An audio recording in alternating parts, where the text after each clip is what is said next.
All right, everybody, welcome out to the Logroom Guys Craft Beer Show. It is Tuesday, December the 19th, 2023. Jersey Johnny coming at you. With me, as always, none other than Mr. Beer Samurai. Say hello, Mr. Samurai. I think my hat's on backwards. I think your head's on backwards. Oh, that's the problem. I'll have to fix that. You think your shipping is done? Hold on. There we go. That is a tag. There you go. Well, you got to take the tag off, Okay. unless you're planning on returning it after Christmas. Yeah. Okay. There we go. There you go. Want to sing that? Star Wars Christmas Carol with me? Dun, No. dun, dun, dun, dun. No. I thought you were going to do the Song of the Fates. The Song of the Fates is a cooler song. I was actually going to do the Cantina song. We should make a Christmas song out of that. There's Like, got to put be. some sleigh bells in it or be something. one. It's got to be, right? Gene disagrees. Gene disagrees. Gene just says no. He doesn't say no to much. No, actually, I think he left out the letters ICE, and he was just telling you it was noise. Noise? And No, I think he meant to wish us a happy Christmas, and he left out the L. there you go. I gotcha. But That's I'm my bummed. Okay. second Noel joke. All right. Hello, is this thing on? Right. He left out the EL, right? Yeah. EL. I see what you're saying. You said the word EL. I got you. All right. So anyway, so how are you on this fine evening, sir? Well, first, Marley was dead. That is a doornail. Mm-hmm. He was. Oh, well, you know I'm doing that. It's because it is the anniversary of the publication of A Christmas Carol. It is, and that is why we celebrate Happy Christmas Carol Day today. Is that the Carol spelled? I thought that was a name. Carol is a name, right? So is with an E. I don't think you have that. I'm not quite sure. Let's find out. Yeah, We can change it if we want. Let's go to the video. No, Let's go to the videotape. Let's go into Google. Christmas Pretty certain Carol. it's no E. It's no E. I don't think there's an E. There is no E? It's no E. John shall fix that. Toot sweet. Is that better? Wunderbar. See, I was just worried. We were saying a Christmas Carol, like there's a woman named Carol, and she's all about Christmas, and I'm sure there is. She's Happy Christmas Carol, right? Yeah, she's a very happy. Well, then you Christmas you Carol. didn't have an extra E. You had an extra A in there. That's true. Or is in the wrong place. A happy Christmas Carol. A happy Christmas. Yeah, there you go. Is that so? Anyway, yes, it's the celebration of the enthralling. celebration. We've lost everybody so far.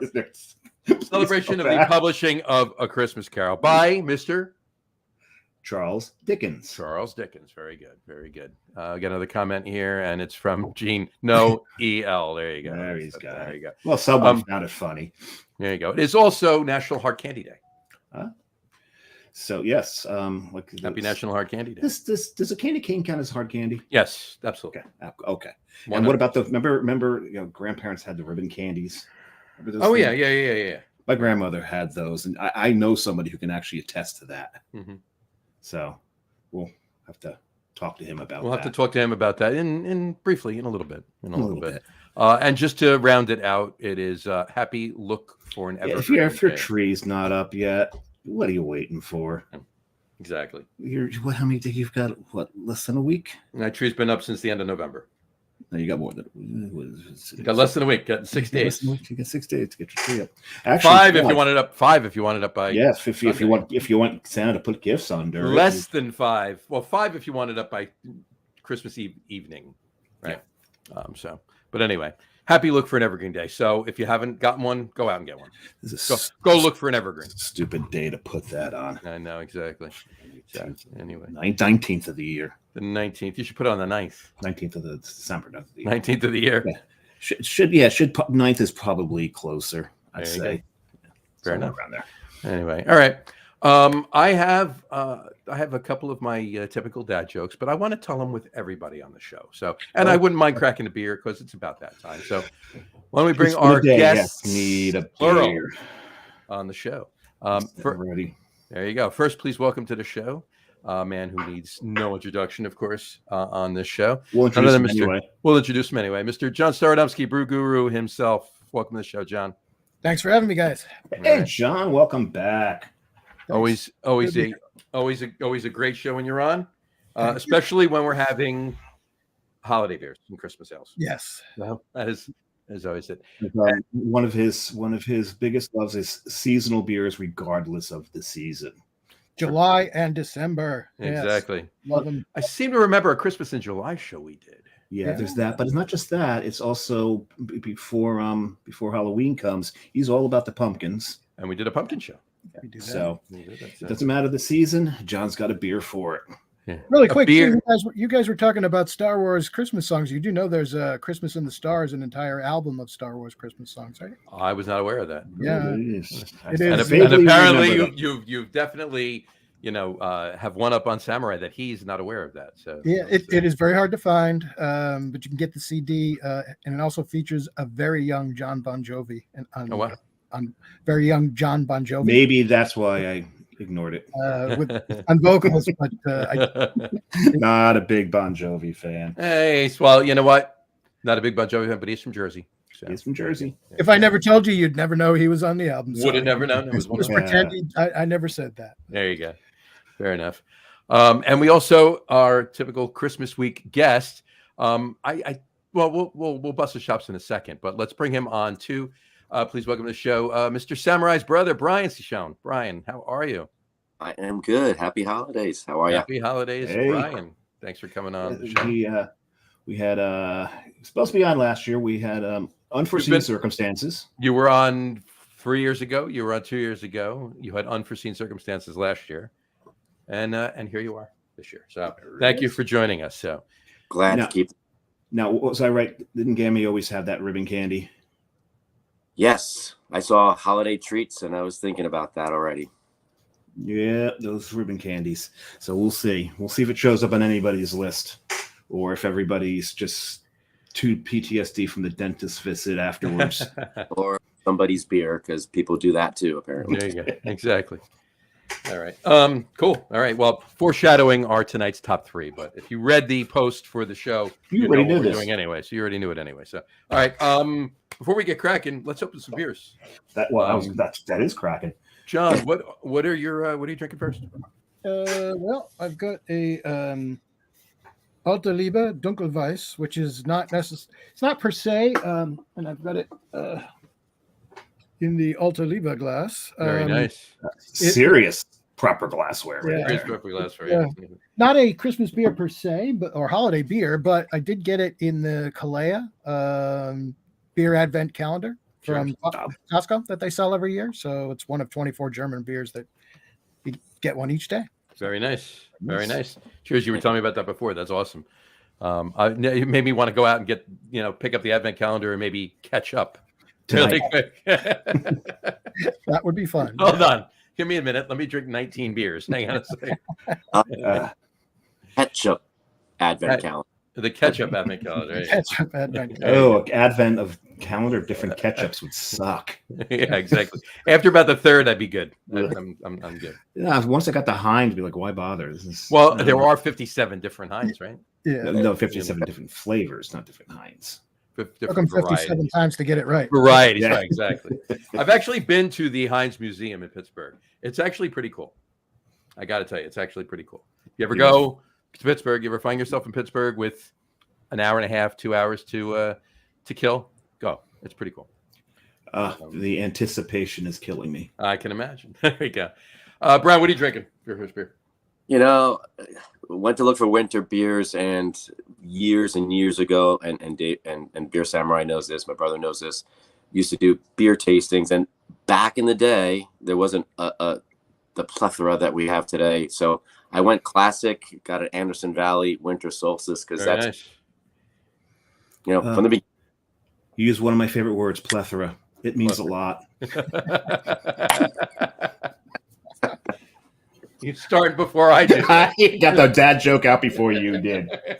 So my question is, I got two anchors.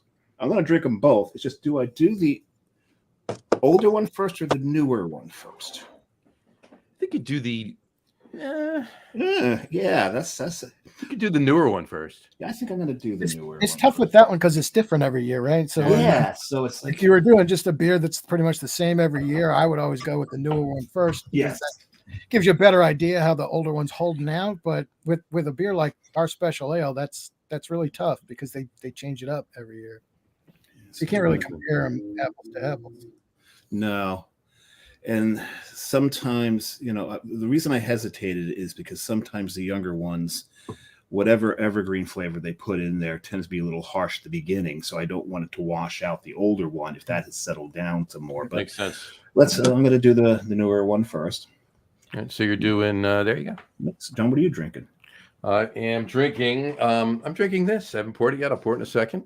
It is Fireside Chat from 21st Amendment. That's good. Oh, I was looking all over for this beer, couldn't find it anywhere. We talked about it last week on the show because we had Kevin Drury from Almanac Beer on the show, and we were talking about it because he used to work for 21st Amendment before he worked for Almanac, and we were waxing nostalgic about this beer, and I was looking, like I said, I was looking all over, couldn't find it, and then a good friend of mine found a 6-pack of it in Boonton on Saturday. that must be one hell of a hunter of beer. Delivered to me on Sunday. It might have been somebody that actually is drinking a Christmas ale right now. That would be. Thank you, Mr. Samurai, for finding the beer for me. Hey, my go-to place. Mm-hmm. And you're a lot closer to it than I am these days. I used to be a lot closer. Well, no, you were always closer to it back in the day. Yeah, always. Yeah. Just not when we were not legal. Well, that's true. That's true. So Fireside Chat right there, 21st Amendment. It's an awesome beer. So cheers, folks. And I put it in proper glassware for my first beer of the night. There you go. There you go. Yeah. Cheers, gents. Merry Christmas. I should have gone the other way. This Merry Christmas. Oh yeah. Whatever evergreen they used in this is still fresh. Fair enough.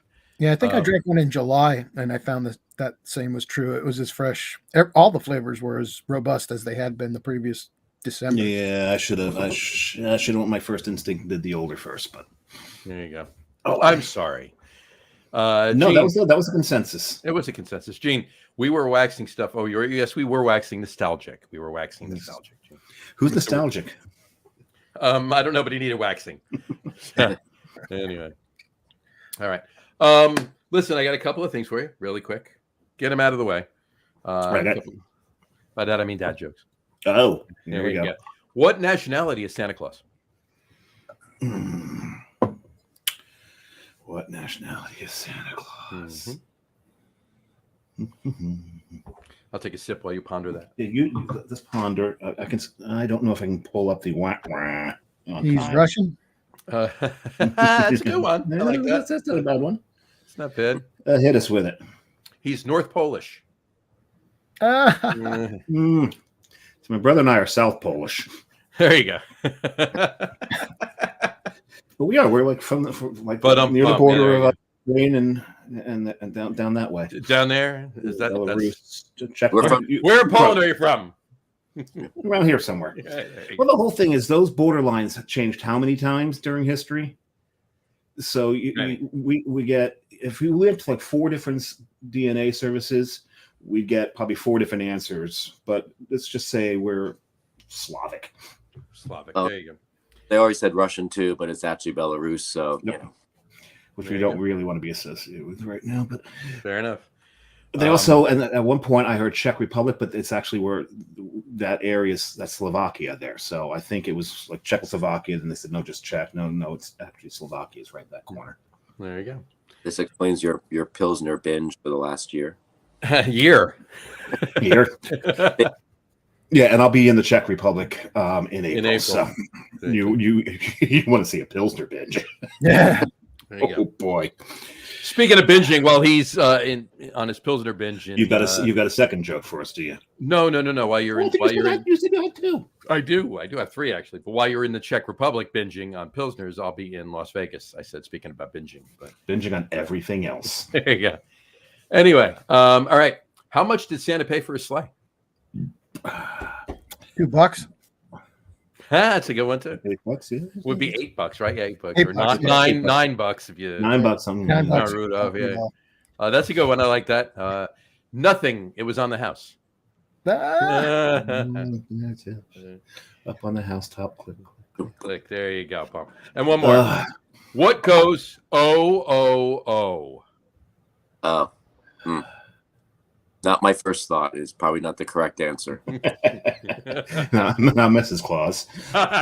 Well, see, I figured it's Santa walking backwards. All right, but anyway, but if you had said that, I would have said no, Mrs. Claus. You know, so I had to cover both ways. Yeah, there you go. All right, but up. All right, I had to make the sound since Dave didn't have the cart pulled up. So Who dis? New phone. No, seriously, new phone. I have no idea where that app disappeared to. there you go. You got to find it somewhere. Just go to the App Store, dial it in, and you can open Guess it up. what? You know why I couldn't find it?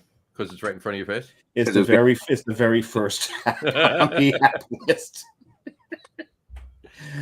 Oh, that kill me. And this is coming from Gene. I got a feeling it refers to the jokes. There you go. Yes. Googly eyes. Anyway, Sure. all right. Great googly moogly. Great googly moogly. All right.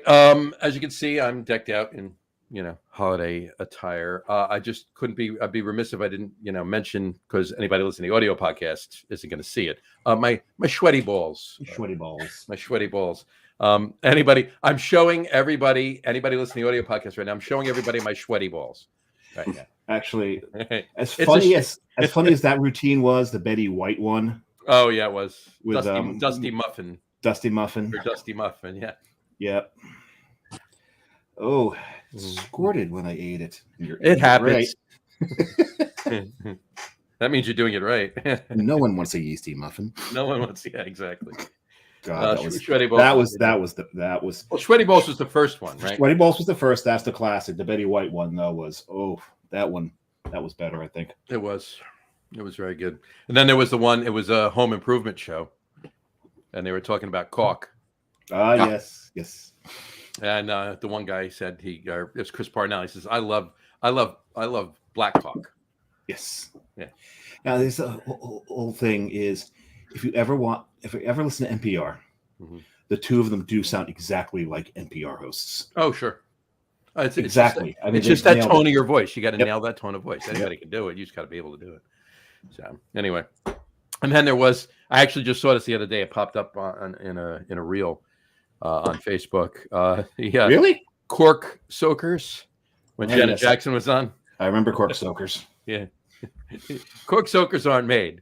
They're born. I was born to soak cork. You got to be careful. You got to be careful. You guys Well, that's what it is. That's where I got it from. Yeah. Oh, okay.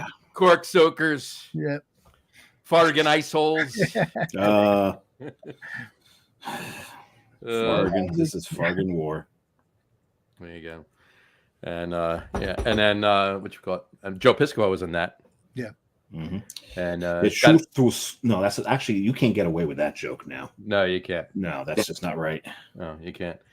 And then, well, one of our guests next week actually works with Joe Piscopo every day. So, yes, and Joe Piscopo's mother just passed away at 99 years old. 99 years old. God bless her. Mm-hmm. So close. So close. Very close. Mm-hmm. Not as close as Betty made. What Betty? What week 12 days or something like that. 10 days. Like that. Yeah, she was that close. So, anywho, all right. Let's. Any Cindy Lou Who? Cindy Lou Who? Getting back to the holiday references. Back to the holiday references. All right. Look, we've talked about some form or facet of this on the Christmas in July show, other holiday shows, but the conversation is always going to be different. So I'll just bring it up again. This particular combination of people hasn't been on one of the holiday shows yet, so that's a good thing. This is true. This is very true. Yeah, this is the first time John and my brother have met. That's right. Not me, not John. Yeah, the brew guru, John. Yeah. There's that guy down there. There's two of us. Well, you're. Oh, do you went like that? Well, yeah, it went like that. There you go. All right. Well, like that, and then there's. He's like two. He's like. There you go. It's easier. There you go. There you go. It's over there. It's backwards. You got to do it backwards. My brother's over there somewhere, and Brian's over here. Yeah, and Alice is this way too, right? Alice is in the middle, somewhere right in there. Anyway, okay. Enough of the pointing. Stop at the finger pointing. Exactly. Remember when you point your finger, pointing at you and one back up at God.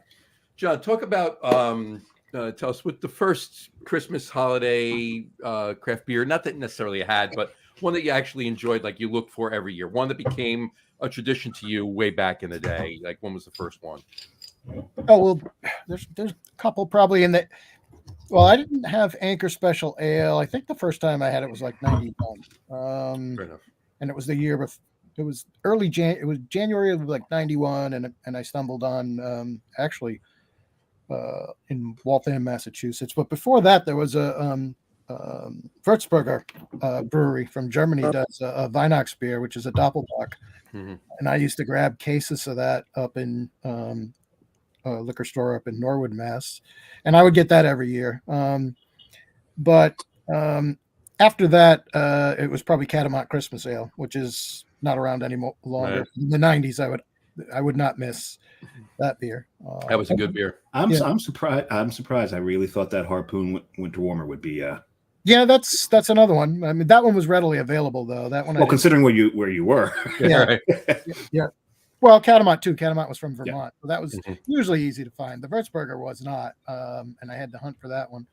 But the Sam Adams too, Winter Lager, and there were some other breweries that are no longer with us from Massachusetts and not really Rhode Island at the time. That Hope did from the late '80s. They did a Christmas ale that was pretty good too. Yeah.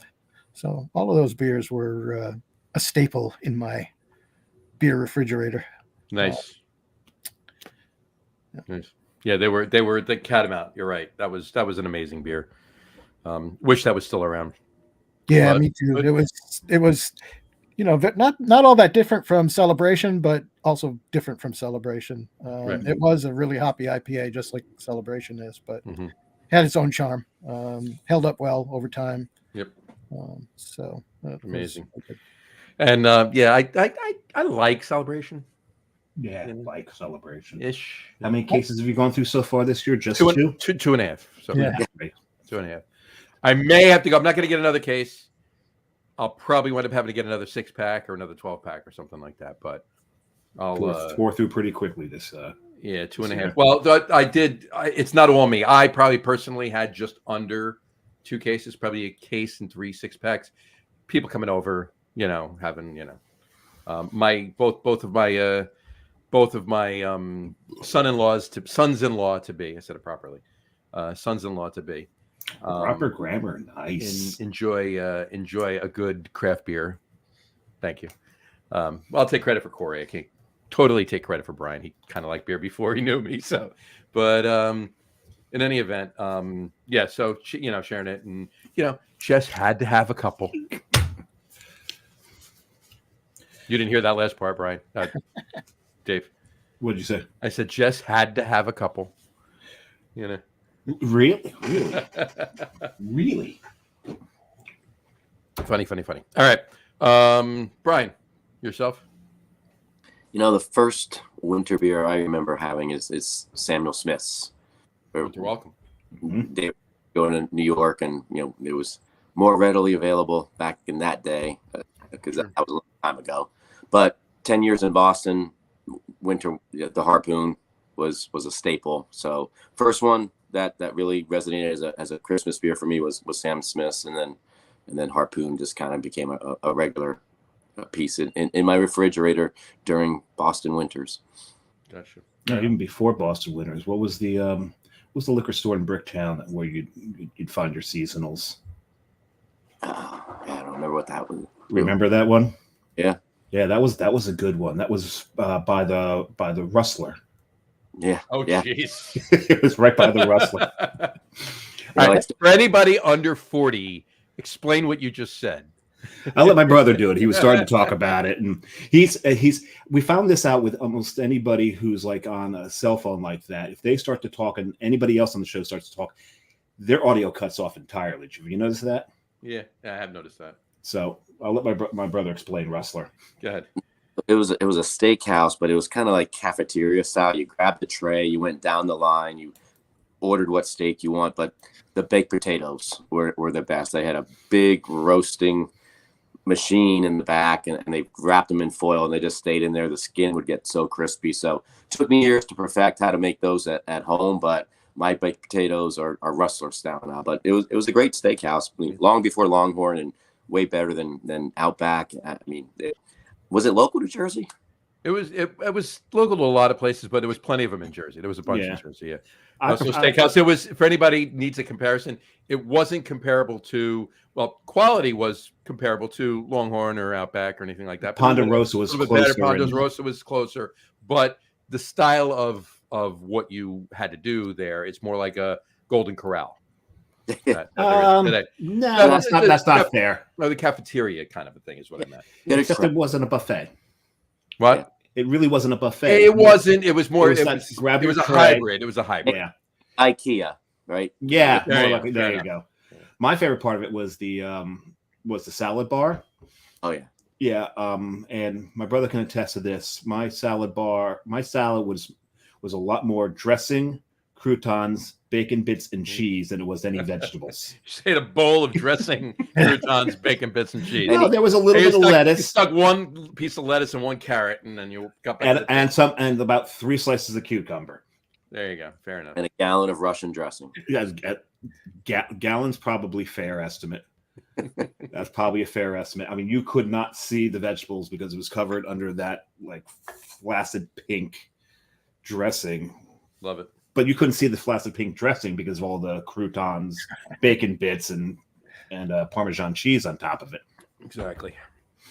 Oh, that's funny. That's great. Yep. All right. Samurai, yours? Very, very similar to my brothers. Remember, we grew up in the same region. Even though he was, he said he went to get into New York for it. I didn't really go into New York. There's a store in Clifton that I'd go to. It's still there, but it's called something different now. And then there was one up in Clifton? Right where 3 and 46 split, still on 46 though, just past that break, and I forget what it was called. There's a couple of places there, yeah. So I know what you're talking about. But they were one of the few that got the seasonals. Yep. There was the one in Bricktown we'd go to. By the Rustler. By the Rustler. There was so I'd do. Yeah, Samuel Smith's was one of them. Harpoon Winter Warmer for sure, but also these guys. When they hit here, you're like, what is this? And then the first year you're like, oh, that's really cool. It's got a Christmas tree on it. Next year it's like, there's not a Christmas tree on it this year. What WTF? What the hell's going on here? And then you realize, and it doesn't taste anything like it did. As a matter of fact, I'm actually on the 2021 now. Oh, you've moved on to your second. Yeah, I've moved on to my second, the 2022. What I love about these, if you're not particularly fond of what it tastes like, sit it for a few years. Mm-hmm. Everything will mellow out and blend. 2021, when I first had it, I was not a major fan of it. Mm-hmm. I'll tell you what, this thing has settled down and melded nicely. The clove and allspice, it's there, but it's not taking over everything, right, like it hasn't, in some of the past years, or even when this beer was fresh, that clove flavor just overpowered everything else in it, and now it's starting to settle down. Some of the caramel notes are starting to come through from it. This is that's the fun of getting a bunch of these every year, and then saving some for previous years that you get to see how they develop, how they open up.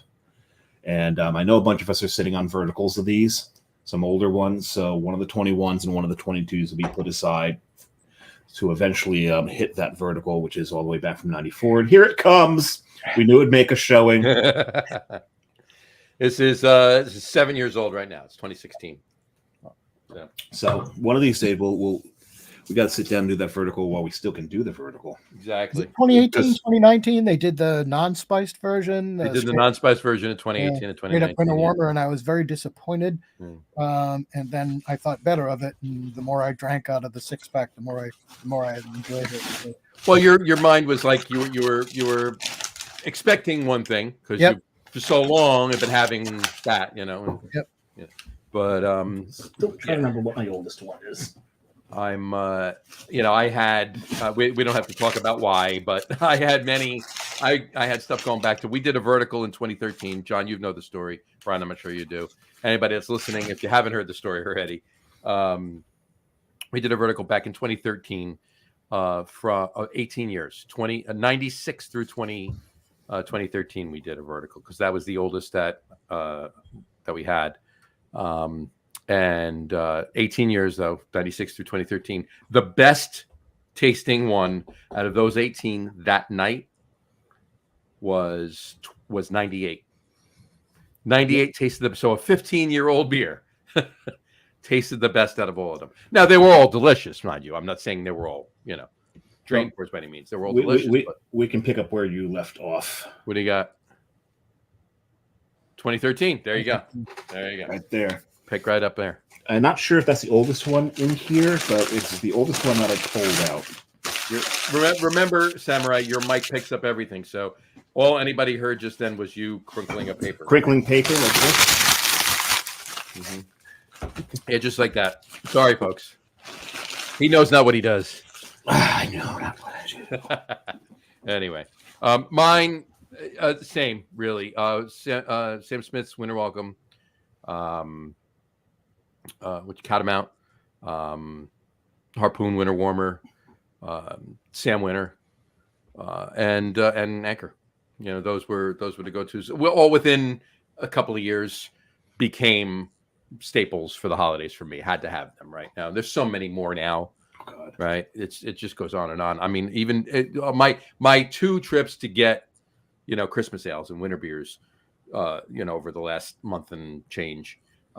There's still 2 or 3. There's still 3 different beers that I haven't had on any show that we've done since I've gotten them, and I don't know. I'll have one next week. I know I have one next week, but I just gave John one that I had 2 weeks ago. You did, and I'll have that on January 9th show. I said, yeah, I'm gonna have that. So, but yeah, and I'm gonna have another one on that day too. So, but it's more of a winter beer anyway. So having it in January on the show is fine. It's not like I'm drinking a Mad Elf in February, Although I have been known to drink a Mad Elf in July, but that's for a different reason. So, anyway, who would do such a thing? Yeah. Who would do such a thing? Who would exactly? Anybody else switching up for their second beer besides Samurai at the moment? Yeah, we got a Florida beer here with appropriate title, No Snow Days, right? Infinite Brewing out of Ocala, and this No Snow Days it says German chocolate porter. Oh, very nice. It's a porter. It's got coconut in there, and they actually put German chocolate cake in there. So also there's walnuts and yeah, well, very nice. I've not had. By the way, Brian, absolutely no snow days in Florida, right? But thanks to global warming, not very many in New Jersey either now. No. So that's from horse country right there. So hope it's not too horse blanket and flight. Horse country and the Villages, which is just a weird place if you've ever been. That's great. Is that where everyone just drives around in their golf carts? Yes. Yeah. I've heard of it. It's a tight community though. They have fun there, and I don't even know why I ended up there once, but yeah, it was like it was like my visit to Wall Drug in my trip to cross country, moving to California. It's just, you walk in and just everyone looks at you and they know they're not from these here parts. Well, first of all, every one of us here would be too young to be there, correct? Yeah, it's not a retirement village. No, but why are they? Every time I see pictures from there, everyone seems to be ancient, or is it just? Maybe that's where Cocoon was filmed. Could be. That would explain a lot. Could very well be. John, you get onto your second year. You're still working on the. Just about to. I think that's a good cue to go and crack it open. Crack it open. There you go. That looks delicious. No snow days. Brian, I'm not telling you what to do, but you might want to send a can of that to your brother so you can split it with somebody. Who would I split that with? Yeah, I'd split it with Gene. Yeah, of course you would. Right, of course you would. She's gonna go, yay! Right now. What's great about it, and you would actually appreciate this, Dave, because it's not sweet at all. It's got the coconut, which you can get a little hint of. The chocolate is really prevalent, from the I guess chocolate cake, but somehow or another, just kind of the bitterness and roasted malts. It's not super sweet. You called it, John. I'll put it up. He smiled. There you go. Thanks, Gene. Well, the thing, you always share with Gene, otherwise you get that TFTI. Right, exactly. He actually created a TFTI Facebook group on for us to all post to in case we're going somewhere. So no one had to post TFTI. And you know what? None of us ever post to it. So we always get yelled at anyway with the TFTI. And Gene's actually probably the worst at remembering to post to his own group. I think he is. Public service announcement, people. Anybody listening? Anybody in California listening? Please join the California Let's Talk Craft Beer group on Facebook. I am now the admin of that group. And anybody in Florida that likes craft beer wants to join the Florida Let's Talk Craft Beer group. You're looking at two of the admins. Both Brian and Dave are the admins of that group. So. It makes more sense that my brother is one of the admins because he lives there. So. But he kind of got sick and tired of it, and so he made me jump back into it. Back into it, and we got to build up, John. We got to not. I mean, I love the only Facebook group out of Georgia for all intents and purposes that I care about is the Honest Craft Beer Reviews group, or for that matter, the Brew Guru, right? But obviously Steve Nicaro is the gentleman that created all of the Let's Talk Craft Beer, all the different states, right? And there's the Georgia one. The Georgia one, for some reason, isn't public. The Georgia one is private, and there's only like 100 people who follow it. So I'll talk to Steve, and I'll have him make both of us admins, and we can work on it. There we go. Make you the admin in Minneapolis. Just post everything, and I got to do Minneapolis. Let's just, you know what? Let's just pull up a map of the states. Right. And we'll just, between the four of us, we'll just each take this state, that state, you take that quarter, I'll take this quarter. There we go. There you go. No, we'll do it just like picking teams for kickball. Yeah. 1, 2, 3, 4. 1, 2, 3, 4. Yeah, there you go. Just do it that way. And John, and it'll be easy for Georgia, right? Just repost everything from Honest Craft Beer Reviews to the Georgia Let's Talk. There you go. You know what? It might take a while. I'll be spamming the group for a while, but you have two results. Well, if you're the admin, you're not spamming the group, right? That's true. That's true.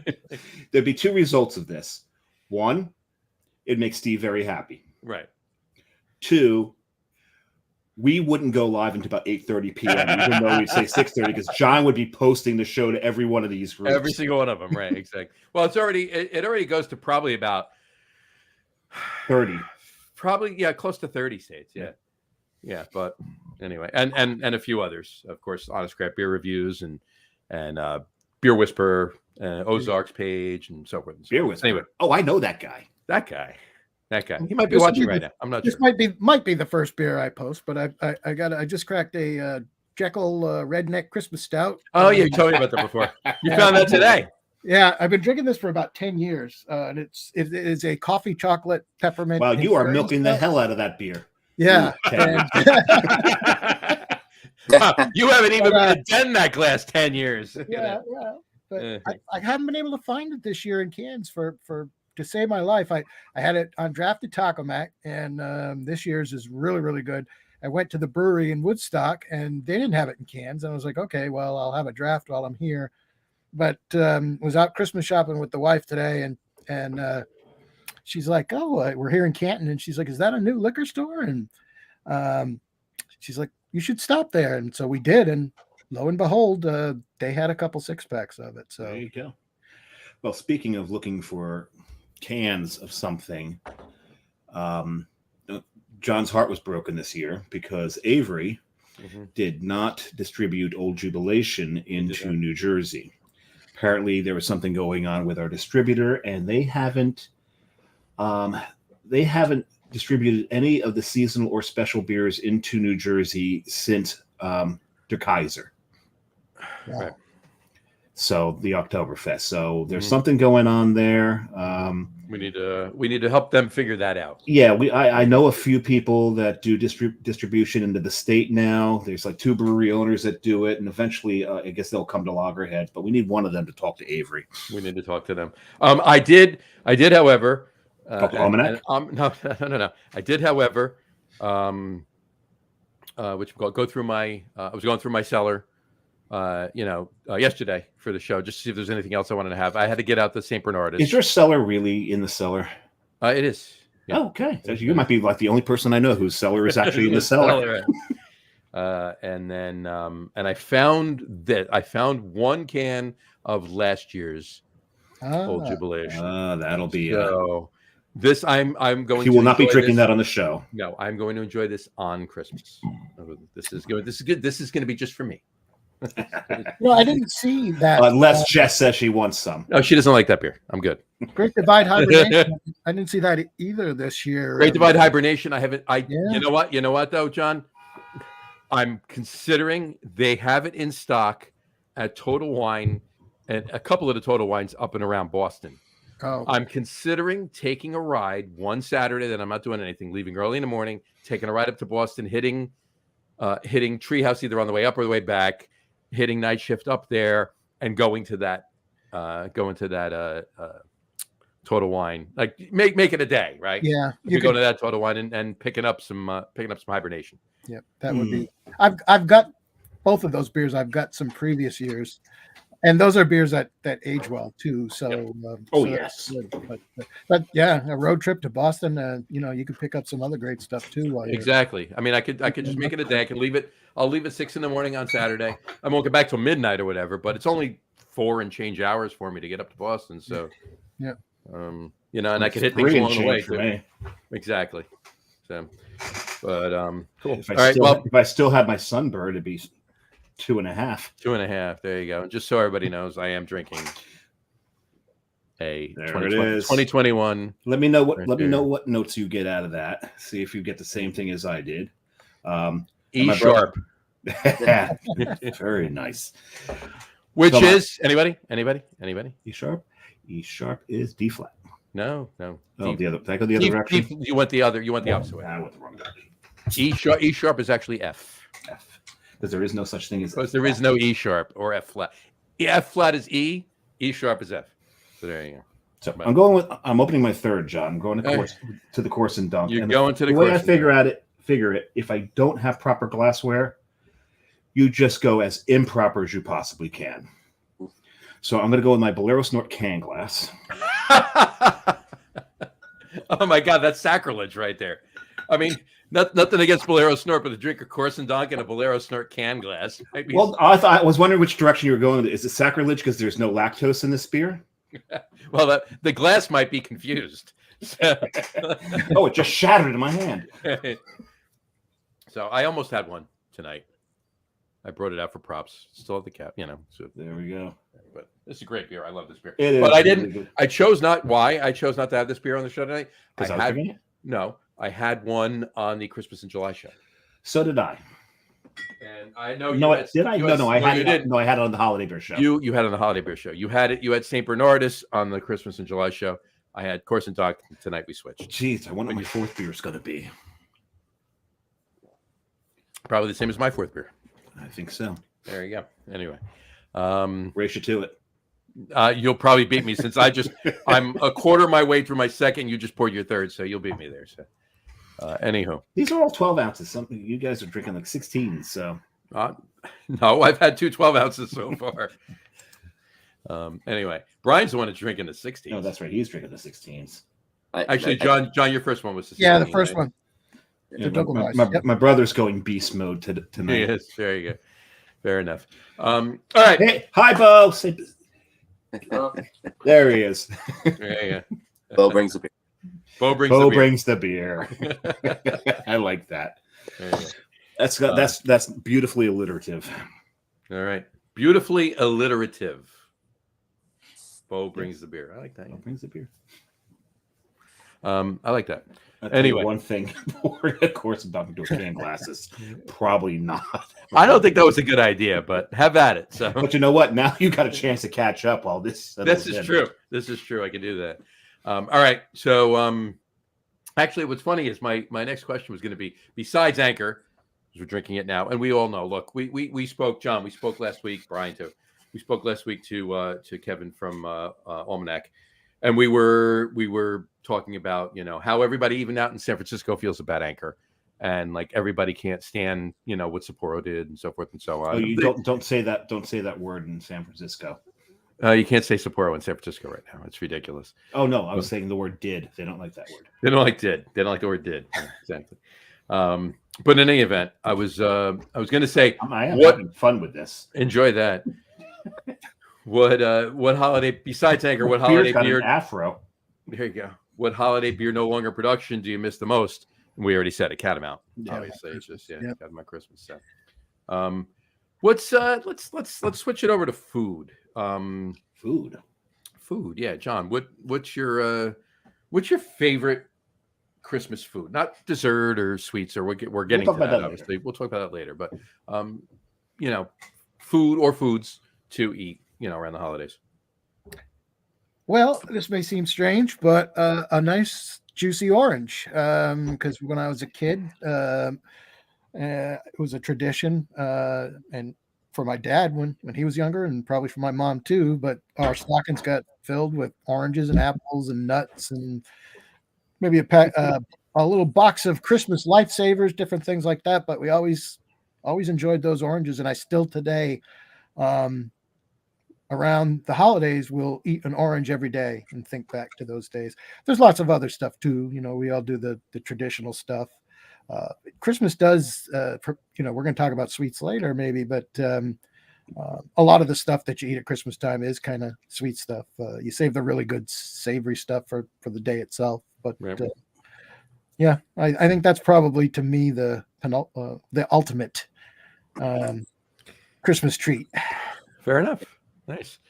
Have yes. at it, brother. You, Yeah, John, you really stirred memories in my brother and I on this one. have at it. Yeah. Well, I mean, mine's just simple. I mean, I don't think this is from our childhood, but you're not going to do it. Okay, I'll do it when you're. If you've forgotten. I just do a rib roast each year. I look forward to that. I did a trial run last week because they were on sale at the Publix here, so I was like, might as well. God, I miss Publix. But they don't have the mango salsa anymore, by the way. But whole other story. Hold on, I'm writing my congressman. What? I've not seen that in months. I'm sending my son on a mission. Costco has mango salsa. You can get it at Costco. No, they don't. Same. No, maybe not that mango salsa, but they have mango no. salsa. No one makes mango salsa. I didn't might say put that. the words mango. They have mango salsa. They may put the words mango salsa on, but you've not had mango salsa until you've had Publix mango salsa. Fair enough. Yeah, I've never had. Publix is the magic word. I will say too, another holiday treat from that they make a very good one is coconut custard pie. You cannot get a coconut custard pie in Georgia to save your life. We had it at Christmas, Thanksgiving, every year up in Rhode Island, but thank God for Publix with that because they make them in store in their bakery, and they're I don't know, Brian, if you get them at yours, but they're delicious. So. Oh, their baked goods are really the good. key lime pie. Yeah. So, John, the sandwich you had when you got home today after shopping with your wife. I mean, I got hungry and I had already eaten lunch. I had just eaten lunch, maybe an hour, not even an hour before that, and I was hungry again just looking at that sandwich. Yeah. Well, bread is the key component to any good sandwich. Absolutely. Lidl makes wonderful croissants, but the seltzers, Lebanon Bologna, just the smokiness of that. God, yes. I mean, against the cheese and the ham. And you can get that at Lidl. Lidl. That's where I got it. There was everything that we had for dinner came from Lidl today, and it was really, really good. So, but back to that salsa. My brother told me about the salsa.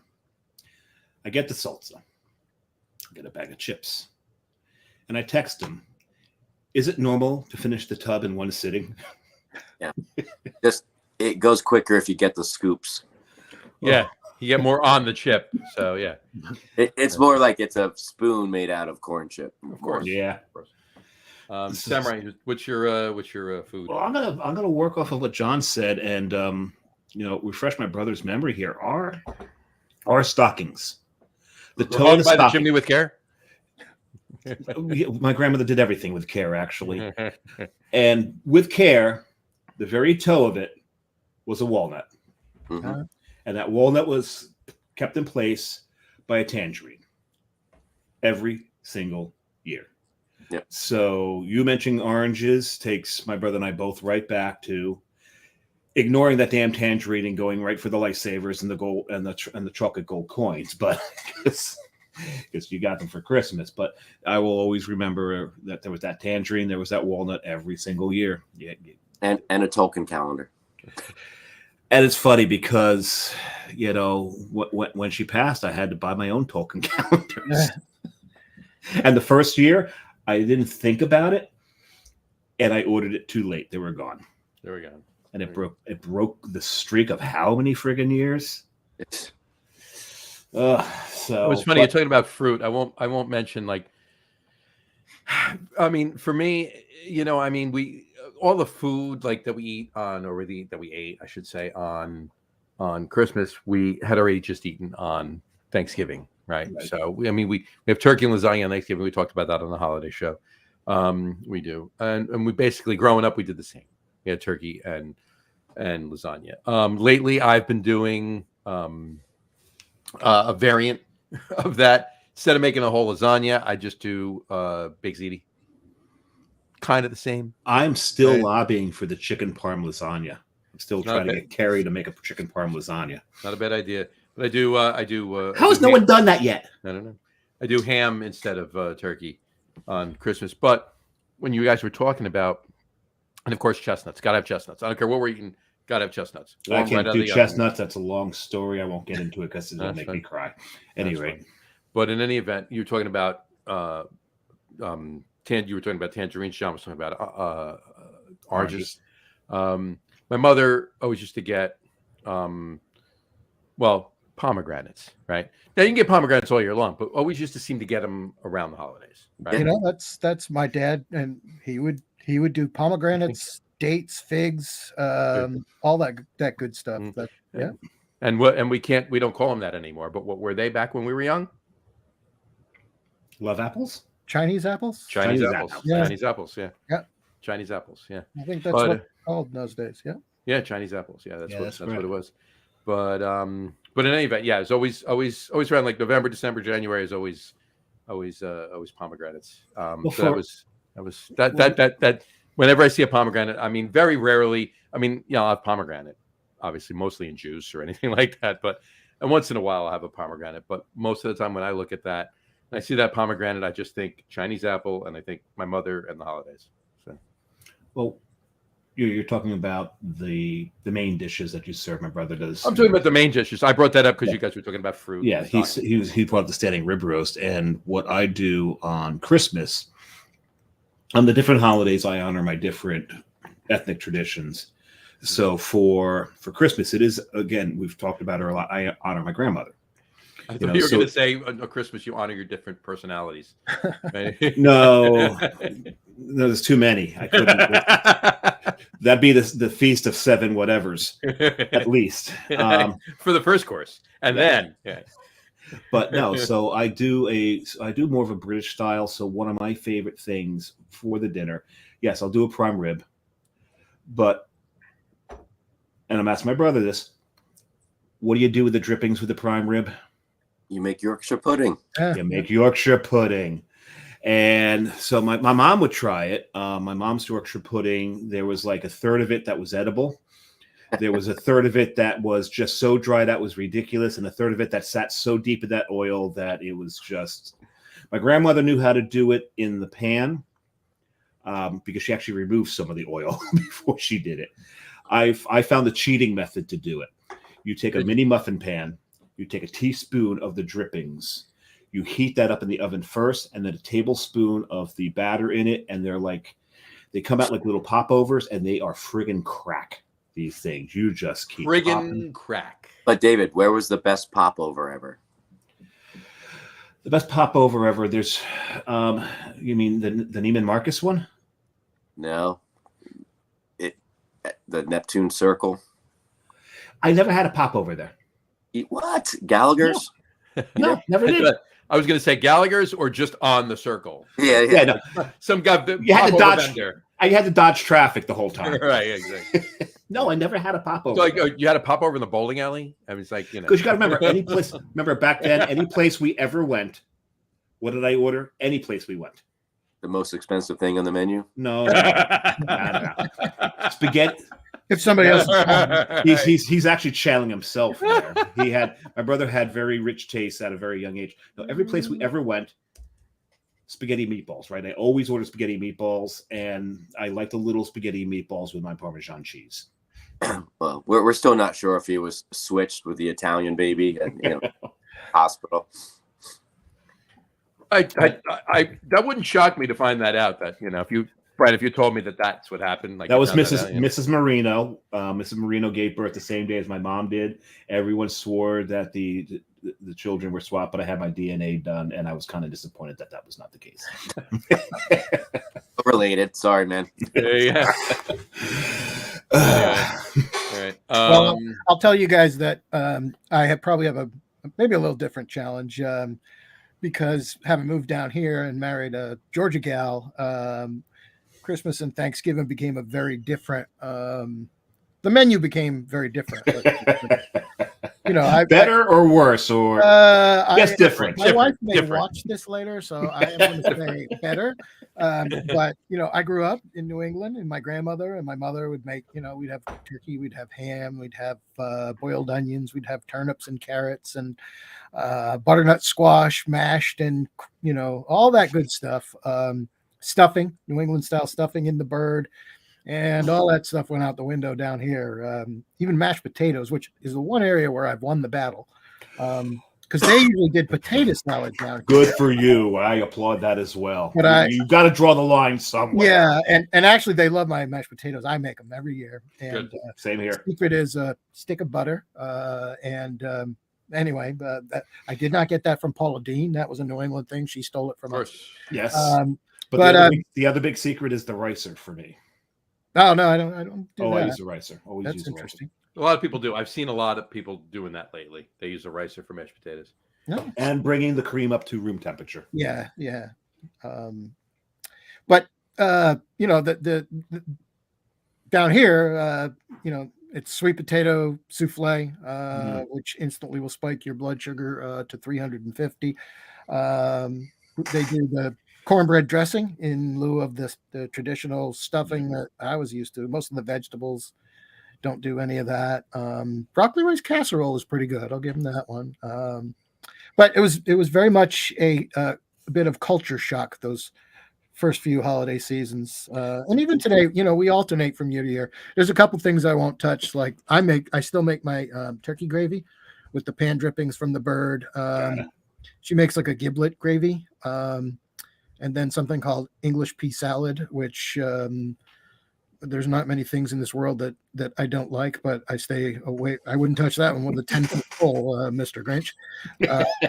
And I'm not afraid to say it because she already knows I never eat that stuff. But it's one of the interesting things when you have a north-south relationship going on. So. Were you introduced to green bean casserole while you're down there? Yeah, we do that. I'm so sorry. We never did that up north, but it's and a mushroom soup. Throw some veggies in. Yep. And fried onions. The turkey fried onions. There you go. Speaking of worst Christmas foods, not that you use the term worst, but save you there. When I lived in Boston, I valet parked at a lot of the restaurants there, and Gordon Hammersley from Hammersley's one year, he's just like, I'm ordering birds for Christmas. The staff's ordering them. You like to order, duck, turkey, goose. I'm like, I can order a goose, right? So a Christmas goose, right? This would be awesome, right? God bless us, everyone. Yeah, not so much. I mean, I did it. I had a couple of roommates, and it could have been a great tradition, but no. I can't talk my wife into trying to go. We did turducken one year, and I've never heard the end of that one. So I'm still working on the chicken parmesan lasagna. I've heard that somewhere. Before. I just to mention this, you're talking about all the dressings and everything else, and they're all fantastic. But to this day, I've never, ever once had razzleberry dressing. The schnozzleberries taste like schnozzleberries. Yeah. Anyway, well, it is. It is a Christmas Carol day. So, is that the Magoo Christmas Carol? You got that from, or where does that one come from? Razzleberry dressing. Yes, that is And raspberry dressing. Raspberry dressing. Yeah, it's the Mr. Magoo's. It's Mr. Magoo. Yeah. Okay. You have a striking resemblance to Mr. Magoo, John. Ah. Oh, Magoo! You've done it. You've done it again. I gotta love that. I don't know whether I like that character or Thurston Howell more for Jim Backus. Yeah. I'm not sure. It's they're two entirely. Two entirely different people, the same guy. So you know. Yeah. Oh man. All right. All right. Let's move on to. First of all, anybody need a changing a beer out already? Because I'm about to. But I'm close. I'm really close to my fourth, John. You're close to your fourth. I'm gonna pour my third, but that's fine. In any event, let's move on to we talked about movies, we talked about TV shows, we talked about songs. Let's talk about all of that. Not today. On other shows, you're talking. On other shows. Yes. There's people listening going, no, they didn't. We did. I don't remember. Did I miss something? Rewind. Yeah. John, what's your? We're not doing top threes here. Obviously, we'll do the top three list at the end of the show. We got an official one, but what's your favorite one? Right. What's your favorite? If you need to mention two, that's fine. Whatever. What's your favorite holiday movie? One that you have to watch. If for some reason you can only watch one, that's the one you have to watch. Well, apropos to the day, I am a huge Charles Dickens fan. He's my favorite author. Christmas Carol is probably my favorite novel in the entire world. And my opinion of the best version of that movie. Novella. Novella. There you go. Yeah. But George C. Scott's was it 82, 83, Yeah, 84 that's a good one. version Sounds of about right. Yeah. I have to see that every year because you just can't do better. He is Scrooge in that, and there's great. He is. You're absolutely is. right.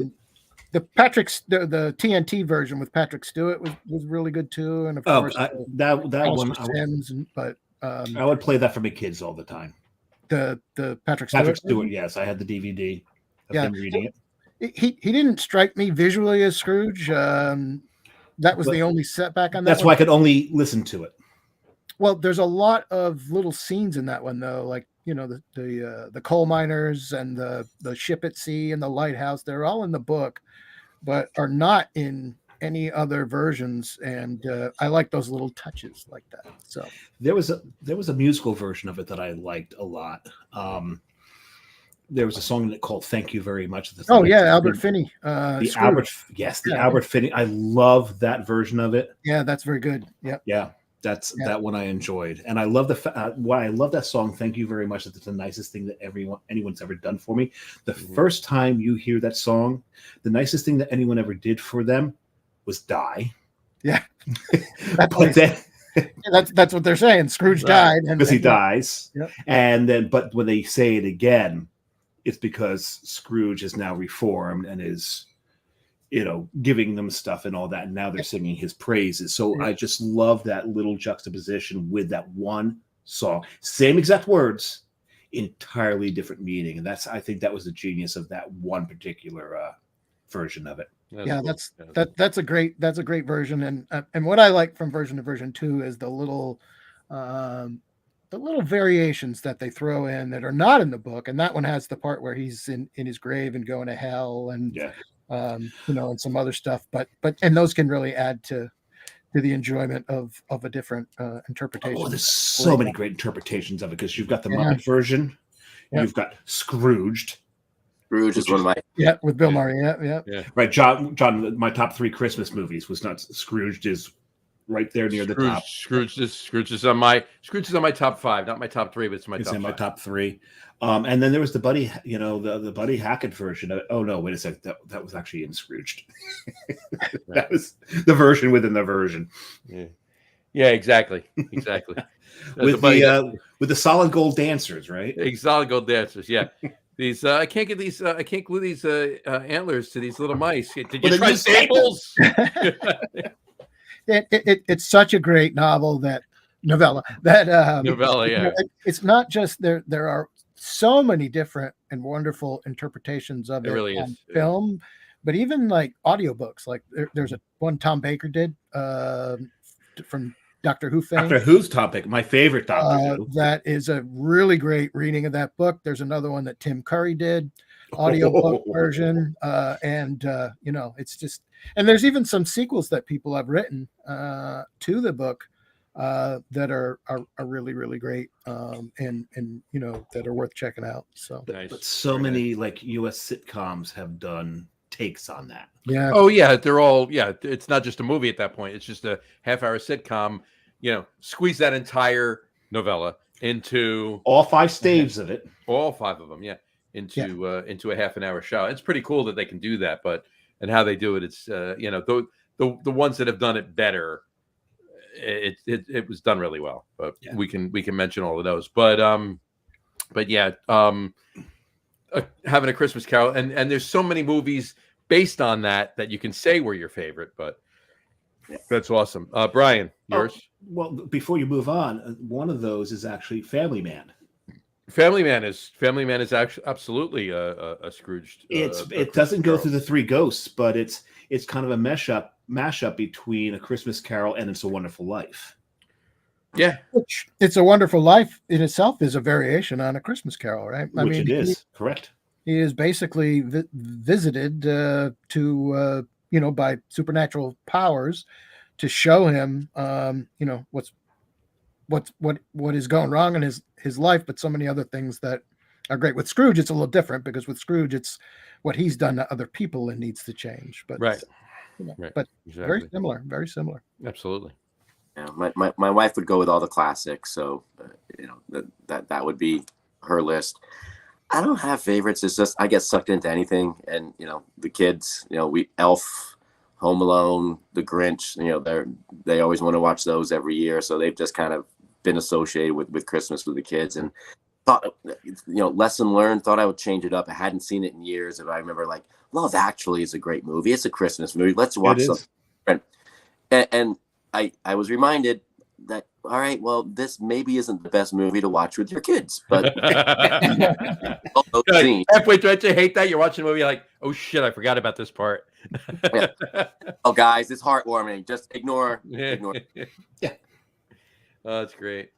Dave, and I'll mention something to Brian's point in a minute, but do yours first. What would be yours? Well, there's so many, and there's I'm not going to take John's. It's one of the classics, and we'll hear more from John. But the one, and I'm on the second one now. We'll watch the third one probably tomorrow. And I really think it's an amazing. Think what you will about the acting in it, but the Santa Claus.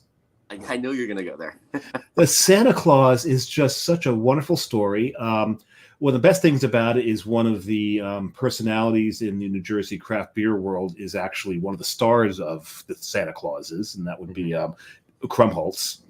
Dave Krumholtz, yeah. If you're in Brick City on the right day, you could be sitting right next to Bernard the head elf. And sometimes he actually jumps behind the bar and pours. Yes, he does. And the best part is the last time that I saw him, Carrie and I are sitting in Brick City, and I look at her and said, "That's David Krumholtz." She goes, "No, it's not." And I'm sitting right next to him. She goes, "No, it's." She goes, "Are you sure?" I'm like, so I turn around, like, "Hey, Dave." She doesn't believe you're David Krumholtz. He goes, "Oh, I am." She doesn't believe you're you. Prove it to her. It was like, because if you see him, he rarely ever looks like his characters on the shows that he's on, because he doesn't like to shave. And there's almost every show that you ever see him in, he is clean shaven. So, but I really do like the stories. We're going to go into 3. I think 3 is the weakest. Despite that Martin Short's in it, and Martin Short's a friggin' treasure. Have you watched the series on? I know the series, and I know that Principal Newman's in it. Mm-hmm. I know that actress is in it. I know some of the actresses and actors from the originals are in these, so I do want to then start that after we finish with 3. But there is one thing. There is one Christmas movie that a lot of people forget is actually a Christmas movie. Trading Spaces. Yeah. Places. Trading Places. Trading Spaces is a home improvement. That's is it, or is that where that played off the name Trading Places and right, yeah. Gotcha. Yeah. But it's a Christmas movie. It's a Christmas movie. It is. But you haven't seen the 2 follow-on series on Disney? Is that what you're saying? And you're planning to watch those for Yes. Santa Clauses? Yeah. I thought they were pretty good, so I think you're going to enjoy them. Awesome. Watch They them. are Can't for wait. for what they're intended to be. They're fun. So And Tim Allen's daughter is in them too, which was kind of interesting. I didn't know who that his daughter was in there, and she's like I think in the first 12 or 13, and he's like what 70. But yep, he's got a young daughter, and she's in it. So, but I need a vote here. Need a vote because the star of this particular movie came out and said it was not a Christmas movie. Is Die Hard a Christmas movie? Yes, Die Hard's a Christmas movie. Yes. Staradumsky, I think so. Yes. Yes, it's a Christmas movie. brother. I think ultimately, if the viewer thinks it's a Christmas movie, then it's a Christmas movie, and a lot of viewers think Die Hard is a Christmas. More people think it's a Christmas movie than don't. So I mean, it takes place at Christmas, so there you exactly, go. So exactly, Christmas party. If it's not, Love Actually isn't either, right? right.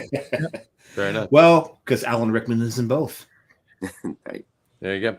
One of my favorite actors. So Does that make Dogma a Christmas movie? Which one? Dogma. No, it doesn't. Never mind. Dogma's not a Christmas movie. It's like Robin Hood, Prince of Thieves is a Christmas movie because Everything with Alan Rickman in it from here and on he out was will in be Die Hard, considered which a is Christmas movie. Ergo, it's a Christmas movie. So all of the Harry Potters are Christmas movies. Yes, there you go. Yes, There they you are. go. CBGB is a Christmas movie. There you go. Wow. So to Dave's point Oof. before, what talking about crumholes, yeah, he does not shave. He doesn't shave. He doesn't shave. There you go. There you go. Yeah, Yeah, like John, I'm sitting right next to him. I didn't take a selfie. well, to that point, no, I do that. No, I know. John We- likes his selfies. No. I did that for the Instagram for the brewery that I worked for, Defiant. And speaking of that, that's one point where I was going next with that. On that, Defiant has every year they have their abominable snow fest. They have a snow beer fest at the brewery, right? So many years ago, it was probably punctuated at the end of it by a massive snowball fight. It's awesome. It's awesome, yeah. So it was right before the pandemic, I think. And I'm up there and I'm pouring, and right next to me is two villains, and Dave Krumholz is pouring for two villains, and he's getting ready to leave. So I'm walking over, and he and I are talking for like 10 minutes before he leaves. So, take care, Bowman. There's somebody walking over. All right, we'll see you later. All right, have a good one. He leaves. And I turn around and I grab the glass and I start pouring a beer for whoever was standing in line. And she looks at me, she goes, "Is that Bernard the head elf?" Right? I go, no, it's just he everybody says that to him. He looks that way. It just yeah. Disregard. She's like, "Oh, okay. He does make an appearance in the series too, so Yeah. he's back. Well, the first time I met him was up at an event in Beer Brooklyn. fest in Brooklyn, yeah. And he walks past me. He looks homeless. And I look at speaking of Bolero Snort, Scott Wells was there. Oh, all right. I thought that was homeless. Speaking of Bolero Speaking of Bolero Snort. But Scott Wells is there. I look at Scott, I'm like, dude, that guy's a dead ringer for Krumholtz. He goes, that's because that is because Krumholtz. it is. So I'll introduce you. There you go. I'm like, And so he pulls him over. He's like, yeah, sorry, dude. He made you like that. He made you like that. He doesn't like to be pointed out. So He doesn't. Yeah, he'll talk to everybody, but he doesn't like to talk about himself. He loves to talk about craft beer, though. Mm-hmm. Loves to. Anyway, so my favorite, as Dave pointed out before, is The Christmas Story. He's been to the house. I've been to the house. There's a restraining order against John because he keeps trying to get. No, it was only a 6 month. It's over. It's good. Oh, it's passed. It's good. Yeah. So what's funny is, I mean, I've been watching the movie since I saw it in the theater, right? Obviously. So we go to the house and we take the tour, and there's a 21-year-old kid giving the tour, and he's doing really well. He's doing a really good job. But he's asking these questions, right? He's asking, do you know this and do you know that? Obviously not expecting anybody to know, so he can enlighten them and educate them or whatever. And I answer every question, right? So like the fourth or the fifth one, he goes, do you want to give the tour? I'm like, no, you're doing great. You keep doing it. Now, Stop asking the questions if you want. Peter Billingsley then became not quite a cameo, but had a small role in a new Christmas classic. John mentioned it earlier. He's an elf. Oh, he is an elf. Yes, he is. You're right. Here he is. He is actually an elf. He's one of the elves. You know what? I mean, I got to be honest with you. When Elf first came out, I wasn't a big fan. I love Will Ferrell, but I thought it was just like over the top what he was doing, But right? but it works. Yeah. But yeah, no. I'm saying the first time I watched the movie, Yep. I was like, I just watched it again but the other night. now I can now it was on It's like it was on like a marathon a couple of weeks ago. I watched like 2 or 3 times. I watched. Yeah, it. the more you watch it, and as the years go by, it definitely grows on you. Yeah. So, What did you say, Brian? Because you got stepped on. For the month after watching it, I just want to hit every light on the elevator. Now, here's a few interesting things about that movie. There is no elevator in the Empire State Building that has every floor. That has access to every floor. Yeah, That's there's one. half and there's You got to switch stagger them. elevators. You have to transfer in the Empire State Building. Yeah. The other thing is Bob Newhart. Oh, he's great. I love When Bob Newhart. Newhart was given the script, he immediately signed up and said to his wife, "This is one of these movies. This is a new movie that will be one of those movies everyone will watch every year." Newhart knew it the second he read the script that this was going to be a new classic because he's fucking Newhart. And you know who directed it too, right? Oh, the person who has pretty much directed everything that we love in the past couple of years, who's not Filoni. yeah. Favreau, yeah. Yep. Well, I have to tell you too. So, I have a favorite that I mean, I have to see a lot of movies every year, and I do usually. But there's one that I think is a really great movie for handed down generation after generation. And for me, it's March of the Wooden Soldiers. Of course. Oh yeah. Well, Laurel and Hardy. Because yeah. I watched it with my dad, and then my kids watched it with me, and now we watch it with my grandson. And I mean, That's a Thanksgiving movie for me. Yes. Yeah, that's you got to watch it on Thanksgiving or right around Thanksgiving or whatever. I'm gonna watch it anytime. I love the movie. Yeah. I love Laurel and Hardy too. I'll watch any Laurel and Hardy. You put Laurel and Hardy on, I'll sit there for hours just watching Laurel and Hardy. Yeah, I'm a big Laurel and Hardy fan. Have an accident? No thanks. We just had one. we're missing one movie, and I was certain John was going to bring it up. Christmas Vacation. There it is. There you go. Another one. Yeah. There you go. Them's good eating, Clark. Them's good eating, Clark. It's the gift that keeps on giving, Clark. Shitter's full. I've just seen that about 4 times already this year. It's not from Christmas Vacation, it's an original Vacation, but it's still probably my favorite line from any of the vacations. Mm-hmm. Daddy says I'm the best kisser. That was Jane Krakowski. Jane Krakowski, yeah. Just like God. It's like every one of those vacations, the Rusty and Audrey were different actors. Yep. Obviously, that's right. Anthony Michael Hall and Jane Krakowski in the first one. Yep. It was in Christmas Vacation. It was Juliette Lewis, and I always forget his name. He was the one that played. He was in Roseanne, and he was also in Big Bang Theory. Johnny David. Johnny Galecki. Yeah. Galecki, yeah, Galecki. Yeah.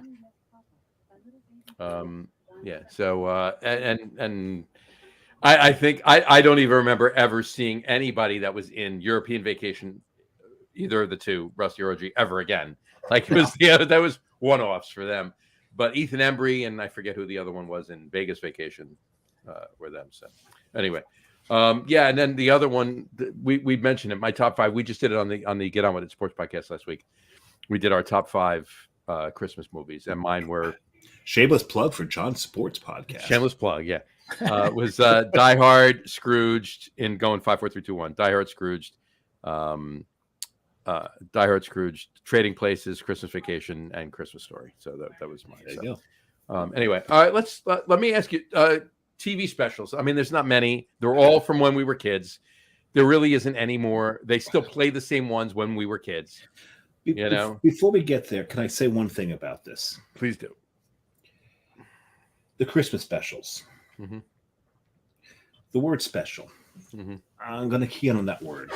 When we were kids, they were special. They were special. They're not special anymore because you can watch them anytime of any day of any year. Yes. When we were children, you had one shot. Yes. If you missed that Absolutely. shot, if you were in the other room and you heard that bongos playing and that I don't know why they use bongos for a Christmas special, but that word special went spiraling in on the screen. You ran, you planted your ass down. Yep. And that was your only shot that year to watch it. So they were, when we were kids, they were special and there was magic to them. Mm-hmm. And that magic's gone because now they're so available. Yeah, but not 100%. I hear what you're saying, and I agree, but not 100%. The only reason the magic's not gone for us is we remember. We do remember it. But here's the thing, though. They played, for instance, Rudolph. CBS aired Rudolph the Red-Nosed Reindeer. Smack the mic again. I know. Sorry about that. Aired Rudolph the Red-Nosed Reindeer a couple weeks ago on a Monday night at 8:00. All right. But they aired it. It wasn't, go on Netflix. It wasn't and watch streaming, it, right? It was streaming. It was aired with commercials and everything else. CBS aired it, so I put it on. The kids weren't. My kids are adults anyway. My daughter's gonna be 30 next month, but I still put it on. I don't even to add a corollary to that theory. I still put it on. I sat and watched at least half of it while it was on at CBS. Everything you say is true, and you did. You had to be there. You had to be on time and watching the show because if you missed it, you didn't see it until the next year. In a lot of cases, that was it. But my dad was an early adopter of VHS. It was 78, 79. I think we got our first video player, and the very first thing ever that he recorded, like our grandfather, was Flintstone Christmas. And, oh yeah. We watched that over and over and over again, and in those days that made it even more special because it was one of the first few things that you could watch repeatedly, right? And we would have kids come over and they'd, can we watch a Flintstones Christmas on your VCR? And even to this day, I will still watch that and think of all those years ago when that was so much fun. But it was so special for all the reasons that you say, because for everything else, nope. You couldn't do, and for so long for all of us, if you missed it, you missed it. And today, you're right. You're absolutely right. We did that, and my father got our first VCR. It was probably 79, and it was probably if memory serves, it was like the summer of 79. But that Christmas, it wasn't the first thing that was videotaped. But that Christmas, I taped, or he taped, we taped, he taped. Rudolph and Frosty. So I'll let my brother explain my grandfather and technology. We always had to have the first thing. Mm-hmm. How many Betamax players do you think he bought? Oh yeah, I mean, he probably had 3 Betamaxes before he bought the first VHS. The technology in Betamax blew away VHS. Yeah, that's true. But the marketing sucked. Oh yeah, sorry, it was too expensive too. It's like he had probably every Polaroid camera ever released. But now, question for the panel.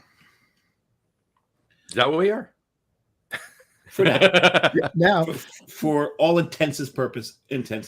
For all intensive purposes. No, intents and purposes. But before I do that, I want to point out my brother had to turn around one of his Christmas ornaments there, and the reason he did so, and he saw me laugh when he did it, because that is one of his favorite breweries. That white one that's right there near the top there. That brewery is which? Civil Society. Civil Society. That's Civil Society. Damn good brewery. But no, the question for the panel. I hope you don't have a Nobo Brewing Christmas ornament there on the tree. The only thing is, if there was a Nobo Brewing, their head bartender would make it filthy. Yeah. Just a picture of Darren's face. Right on No, it'd be a shape of a dildo. It was Darren was. At any rate, the question for the panel here is, what do you remember was the first special that aired every year? Because 2 weeks ago, John, we had a discussion. We had a disagreement as to which one the first one was. I always remember Rudolph airing first, but I could be wrong. So I thought it was Rudolph. I said Rudolph, yeah. Yeah, I thought it was Rudolph. Yeah. Brian? Rudolph Frosty, but I think it was Rudolph. Rudolph was always the first one. John, the first one that aired every year? I remember Charlie Brown Christmas. See, that was the other one. That was the other one brought up 2 weeks ago was Charlie Brown. So it's between Charlie Brown and Rudolph. I always thought it was Rudolph. I think Charlie Brown always came later.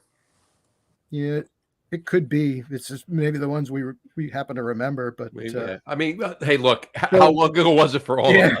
Right? There's no right answer here because we're not gonna unless we go get the TV guide from 1972. We're never gonna know. And you know what? I don't care to know. Right, exactly. Because the memories of this. I want to remember what I remember. Exactly. That's it. That's what's special about all of this. I'm pretty sure Rudolph first aired in '64, which is the year I was born. No, I'm not talking about the earliest year. Rudolph was 64. I'm not talking about the earliest year it aired. I'm talking about every single year, which was the first special that came on. Yeah. No, I get that much, but for me, I think I seem to remember Charlie Brown, but I don't even know that it was the same year to year. So yeah, that's true too. It could have been that's also possibly the case. Yeah. Fair enough. So, John, I'll pour my fourth. I'll wait for you to get to your fourth. Fair enough, because it's gonna be the same fourth. I'll get there in like 3 minutes. I'll be there. I'm gonna ask my brother. As you got to your third, you gave me a list of 5, and I've only seen you pour 2. I saw Bo bring you more. Yeah, I have them. Should I do the 22? Was that you said that was too pungent? 2 is still a little on the harsh side. Okay. You might want to go one of your others and go. let that sit for a little bit and rest and meld. There we go. Chef Hendricks. That's a damn good one. Nice beer. And I just poured a Harpoon Winter Warmer. There you go. There you go. I'm still looking for that, John. Ever since you scored that glass on eBay, I have literally not stopped looking for that glass on eBay. They're so rare. I looked for them for the longest time, and I think I told you guys the story. But the first time when I scored it, I got a dreaded email from the seller, and he's like, "Oh, I'm sorry, I can't find the glass, or I broke the glass, or whatever it was." And I'd won the auction, and I was like, "No!" It's like it's like getting to the gates of heaven, and then St. Peter says your name's not on the list, right? Puts his boot in your face. Yeah, just like Christmas Story, right? So, exactly. You'll shoot your eye out. No kid. Boom.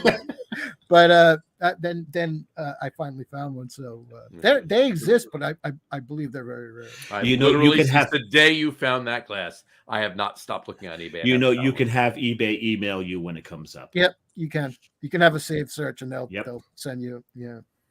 So, on that note, I should have told him that because now I won't get mine if he gets to it first. John, you were talking about John, you were talking about Charlie Brown Christmas. One of my and we'll talk about songs in a minute. That's the other thing I wanted to bring up.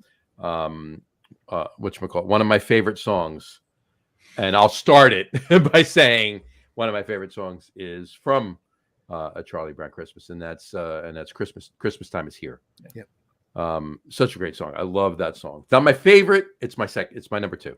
But my favorite moment from Charlie Brown Christmas, Lights Please.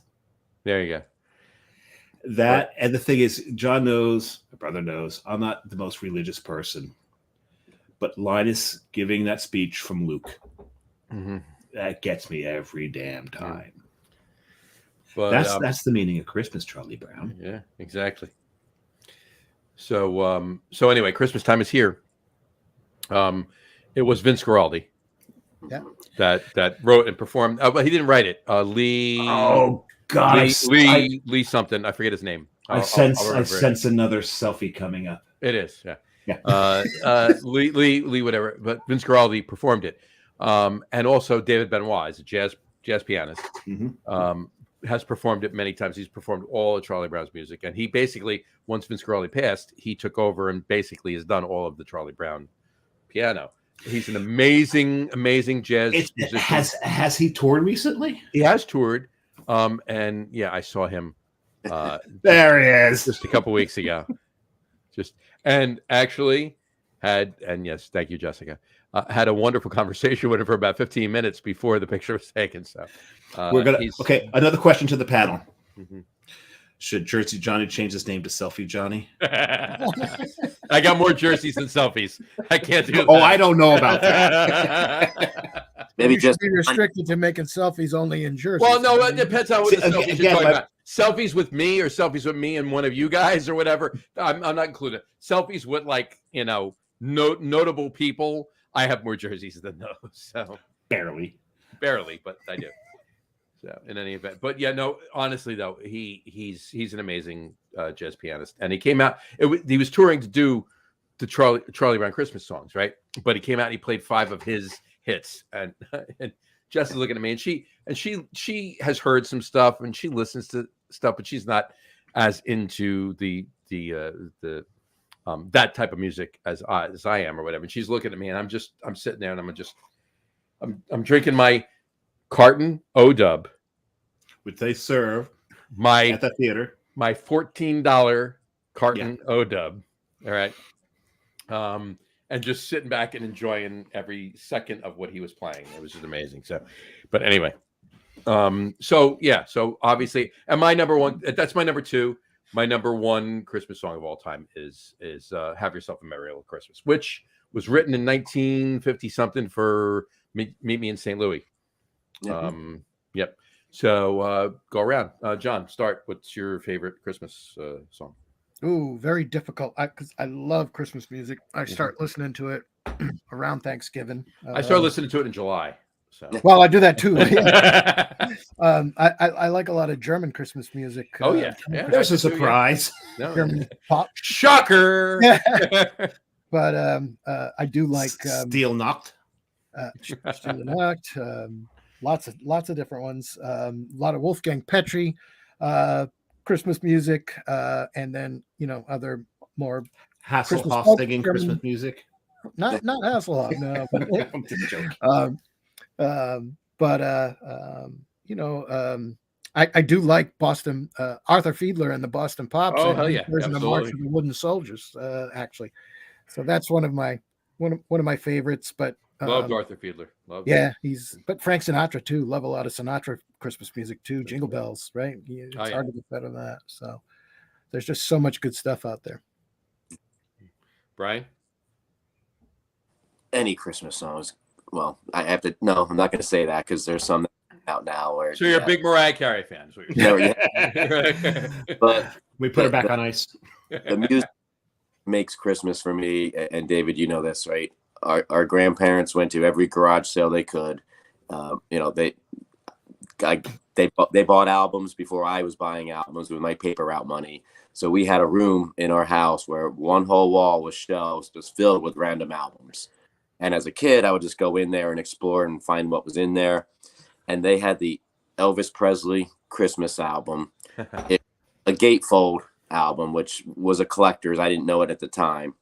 And I would just play that. So out of all the songs, and the whole thing is great, but Blue Christmas, and Becky makes fun of me, like, that's your favorite Christmas song. That's depressing. But it's just, it's perfect. It just reminds you of being in that house. Was that? Just reminds you of being in that house again. Two songs. On that note, I'm not cutting you off. I am, but keep that thought. 2 songs remind me of my father still has a jukebox, 1953 Seaberg jukebox in his basement. Pool table. We had all the every Christmas Eve, every New Year's Eve, everything else, whatever. He had 2 Christmas songs in the jukebox. He had Elvis Presley, Blue Christmas, and he had the Drifters, White Christmas. So anyway, go ahead. I'm sorry. No, you were done. You were done. That was it. There you go. Dave? I'm going to back it up a month or so. Because we don't really talk about Thanksgiving a lot on the show. Mm-hmm. Yeah, we'll talk about it. But and my brother knows where I'm going with this. My mom, every Thanksgiving, you had to play Arlo Guthrie. You had to play the Massacre, Alice's Restaurant Massacre. And this year, I was proud as hell. My 14-year-old daughter insisted on that being played on Thanksgiving. So the tradition's passed down. 14 years old, and she's demanding Arlo Guthrie be played on Thanksgiving. So yeah, my 19-year-old son informed me of that. He goes, "Thanks, Dad." Yeah. Now you got Olivia. Was he blaming you, or was he appreciative? No, I don't think he was that appreciative. But when it comes to the Christmas music, Yeah, my brother knows this. I did Christmas tapes. I did Christmas CDs. They got distributed. My mom had the whole collection at one point. So many people had the whole collection. Many people still year after year will text me like, "Yeah, I'm playing your CDs." That stopped about 5 years ago when people stopped playing CDs because no one has a CD player anymore. But I really enjoyed right here. This is my music right here. Yeah, exactly. It's all on the phone now. But there's so many things, like the very special Christmas albums, right? The ones that went towards the Special Olympics. And you had so many artists put so many amazing songs in there. And I think my favorite song that came out of there was Blues Traveler's Christmas. That's just, God, I love that song. It is. Bob Seger, Little Drummer Boy, came out of one of those albums. That came out of there too. Yeah, that's a song that when the album first came out, I was not a fan of it, but as time goes by and you start to listen to stuff more and more, that's genius. It's masterpiece. Yeah, these things sit with you. But when it comes down to it, you get into the classics and you start talking about the carols and some of which incidentally was our mother's name, Carol Lee. With an E at the end or no? I'm kidding. Two E's, John. If you had added another E, you would have had my mom's name. Lee, I got Carol Lee. Yeah. But when you get into some of the classics, my favorite, and I think what I love about it is there's a joyousness. There's also a tension to it because the key they chose for this, Carol of the Bells, and the Mormon Tabernacle Choir. When you start talking about people that did Christmas music, right? The Mormon Tabernacle Choir, their Christmas album is one of my favorite Christmas albums ever. And their version of Carol of the Bells, and no offense to anybody else who's done it, Mannheim Steamroller does an amazing version of it. Mm-hmm. But the Mormon Tabernacle Choir's version, because it's the best orchestral and choral version of it where you actually hear the words. I just think it's amazing, and it gives me chills every time I hear it. It's a great song. On that note, David Benoit actually has a version of that he does. It's all instrumental, obviously, a piano. It's amazing. It's a great version of that song. I'm shocked. I was going to say I'm shocked that the two of you, neither of you, maybe not your number one. Well, I know you're going to bring up Bruce Springsteen, and frankly, the recorded version of it's Santa Claus Coming to Town and Merry Christmas Baby. Yeah, but Santa Claus is Coming to Town. I was actually, when you hear the version that's out there, it's a live version. Mm-hmm. What people don't realize is this was actually recorded in September. There was a show that we were supposed to go to in Giant Stadium, me and my friend Tom, and that show got rained out. It's the first show Springsteen ever had to postpone because it's the first time he started doing stadiums. Mm-hmm. So it got postponed to Saturday. He comes out immediately. Did I see you all on the Jersey Turnpike on Thursday? Everyone cheers. I got a Saturday night special for you. The Saturday night special was he did Santa Claus is Coming to Town. That's the version that you hear. I was at the show that he recorded that at. Mm-hmm. That was, I mean, it blew us away. It's like, holy crap, Springsteen's doing a Christmas song in September. Well, if he was going to release it for the season, he had to do it early. So it's not like he was going to do it in December and, But we're sitting there listening to it, never knowing. It never ever dawned on us that this was going to become a classic for every year after that. Right. And you know what, when you listen to that, because you're right, John, it's in my top 5, both of those songs. Mm-hmm. But it's just a great musician and the band. Like when you truly listen to that compared to all the other versions that are out there, mm-hmm. and you just hear how tight a band they are. I mean, they've been playing, back then, not even Clarence's sax solo in I was just going to say his saxophone in that song, not just a solo, but just as the backups in it. Yeah. He's wailing. Yeah.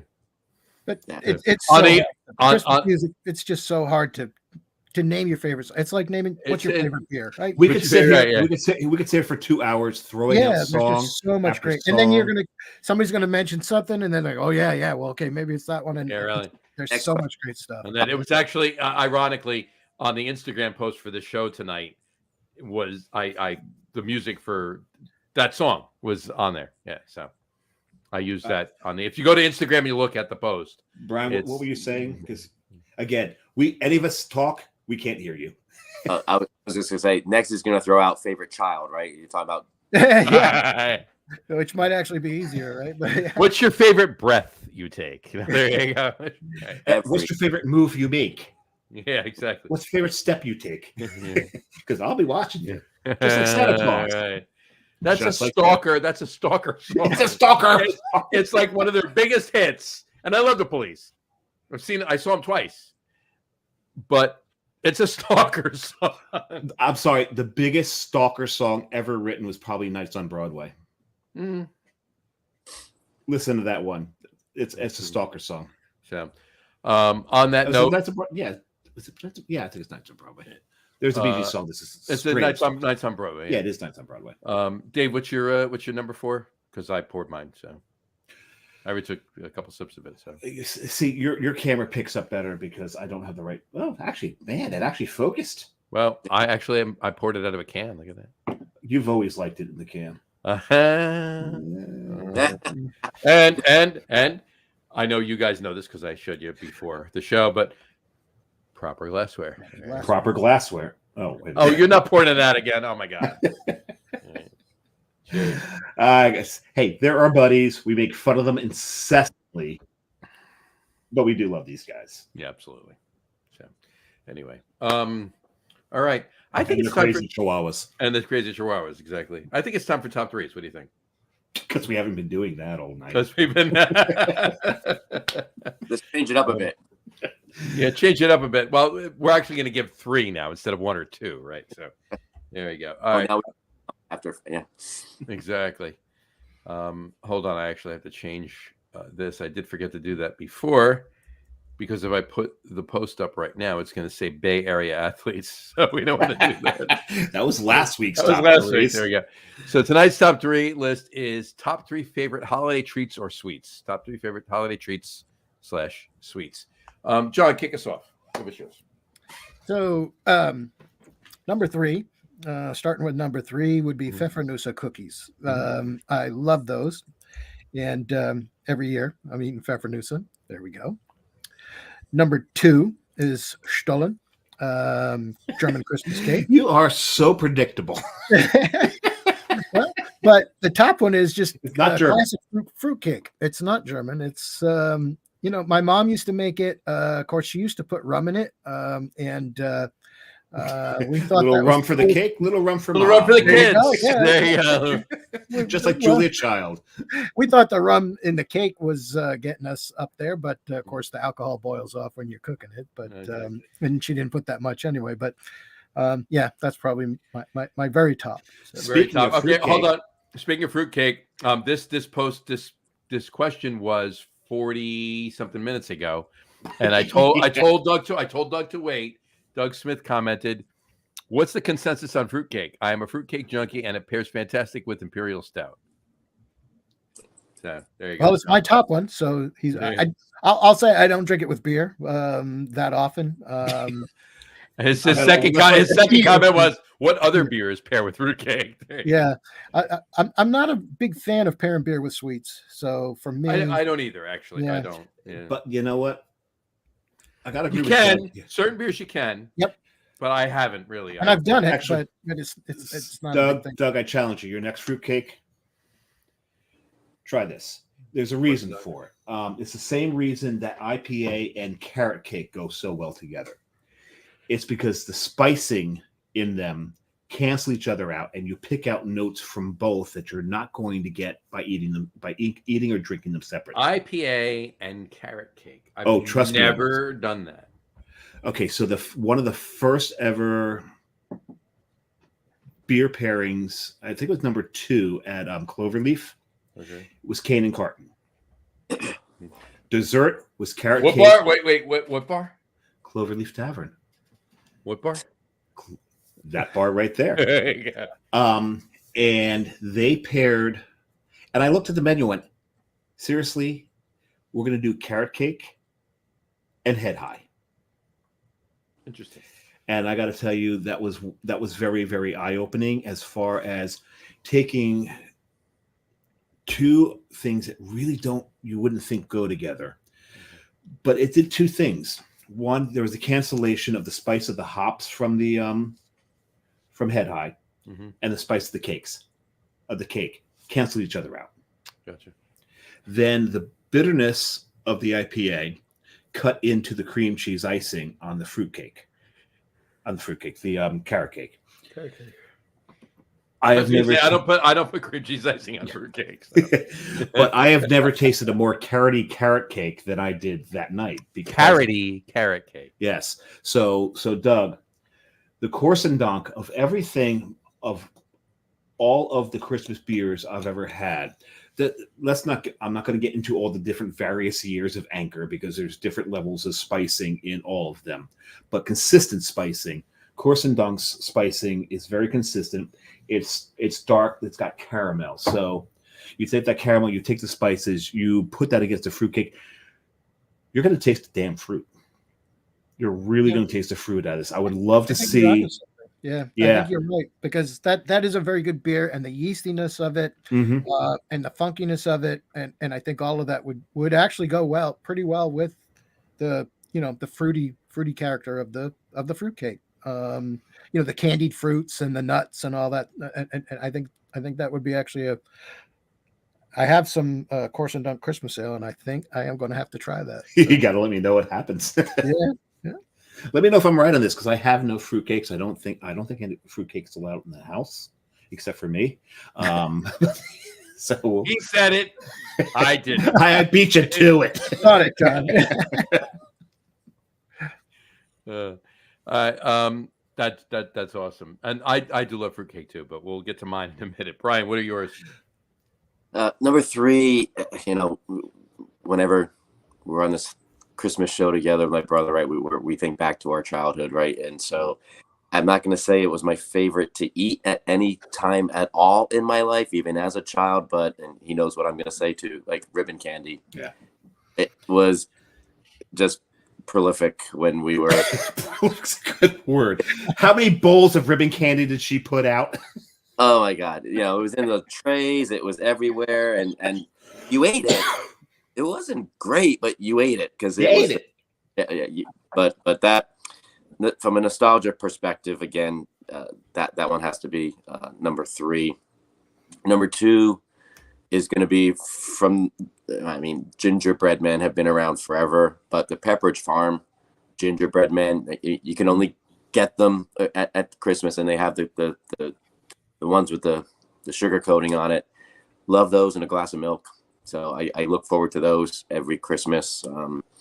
But the number 1, and this popped in my head, I didn't think of this right away, and David's going to know this one too, the popcorn balls. Oh God, the popcorn. Holy shit. I forgot about the popcorn balls. Yeah, popcorn balls anymore. Wrapped in either red or green paper. Yeah, they were the best. Every year. Holy crap. I'm embarrassed. I forgot about those. That was a Christmas treat for sure. Guess what I'm looking for tomorrow? Popcorn balls. Many more. Samurai. Honorable mention, John. I showed it earlier. Pfeffernusse. The shame of it is that Stella D'Oro used to put out Pfeffernusse. We did every year. They don't make them anymore. They're stuck with the Archway. Archway is basically if you order Stella D'Oro off of Wish. But I gotta give an honorable mention. This is Carrie's favorite. She made these. This is as close as you're going to get to Stella D'Oro Pfeffernusse. She thinks it's a little too sweet. These are fucking perfect. She nailed the Pfeffernusse on this one. If they're not perfect, they're fucking perfect. Perfect. There is a difference. Yes. All right. That's my honorable mention. There you go. Number 3. This classic. What do you leave for Santa? You leave sugar cookies. Right? And a sugar cookie, well made and frosted. And the sugar cookies I showed you, these are from my boss, actually. And the best part about sugar cookies, because my mouth is full, is that you make them, everybody decorates them, and they never look anything like they're supposed to look like. Never. They're going to be featured on the Nailed It Instagram page. Mm-hmm. These are a little stale. I got to do some real ones. Number 2 is getting back to the roots. I don't know that our grandmother ever made one. I've made a couple myself. But when you get into the British tradition about Christmas, and I've made them and I love them. Trifle. Yeah, she never did. Never did, right? Now, do you do it the traditional English way with The traditional, yeah. beef sautéed with peas and onions? and some sausages and potatoes and leeks. Don't forget the leeks. Yeah. No, I've done it a couple different ways. I've done it the traditional way with the lady fingers sprayed with cognac, with the instant bird's custard, the frozen berries, and the whipped cream with the nonpareils on top. That's the classic trifle. I did a play on it once where I made brownies, sprayed it with amaretto. John knows I love my amaretto. Chocolate pudding, bananas, and chocolate whipped cream on top of it. So and cocoa frosted. So I love the trifle. The only problem with the trifle is to make it properly, you need a trifle bowl, which gets used once a year, and it takes up a lot of damn space. So that's why I haven't done trifle in a long time. But there's one thing that's been prevalent on this show. As we talk about Christmas, the Johns have done it. My brother and I have done it, probably a little bit more so, is just that nostalgia, the family, the things you remember from childhood. Jersey Johnny mentioned, what his mother would do. His father's jukebox. John's talked about Rhode Island, and that's family. There's my brother will attest to this. My mom was not the best cook. Although Curry, she did that well. She did. I still haven't sent you because I told you I nailed the recipe. I got to send it to you. But there's one thing she made every Christmas, and I made it this year. I sent a picture to my sister, our sister. She recognized them immediately. Magic bars. My mom could actually bake. She didn't often. She taught my sister to bake. My sister was a better baker than my mom was because she was more prolific. She did a lot more. But magic bars, this is a graham cracker crust. You've got the sweetened condensed milk, chocolate chips, coconut, and crushed nuts of some sort. Every guy just groaned. My mom used walnuts. I was not a big walnut fan, so these are pecans on top of this. And it's funny because when we talked about this as a top 3 for the Almanac show, before we went with the Bay Area ones, which was great because we could use it for this show, we decided not to use it. And so I was doing research for that. I came across started researching Christmas cookies, and I came across magic bars. I'm like, oh my God, I completely forgot about those. Mm-hmm. Just the way I forgot about popcorn balls. Yeah. So I had to make them. Popcorn balls. Popcorn balls. That's the dreaded carnival disease. It's the dreaded final stage of beer nuts. Anyway, all right. I've got 17 honorable mentions. Kidding. No, I'll throw a couple honorable mentions out there. Sugar cookies. All right. And I'll throw it out there. I love sugar cookies. I'll eat them all the time. Anybody brings over the tin of sugar cookies, I'm eating at least half of the damn tin myself. But I love eating sugar cookies with eggnog. Yeah. Pour in a glass, not making eggnog with bourbon or anything else. Just a glass of eggnog. That's it with sugar cookies. I'll eat John, that. you know what I make my eggnog with? Amaretto. Right. But I mean just a regular glass of eggnog. Just like big of a bourbon. Turkey Hill Eggnog in a glass, sugar cookies. No Fresh alcohol, eggnog, no nothing. And Fresh eggnog. John, you know how big of a bourbon fan I am. I still like my eggnog with amaretto. Yeah, I had my. Yeah, you do. I do. I had eggnog.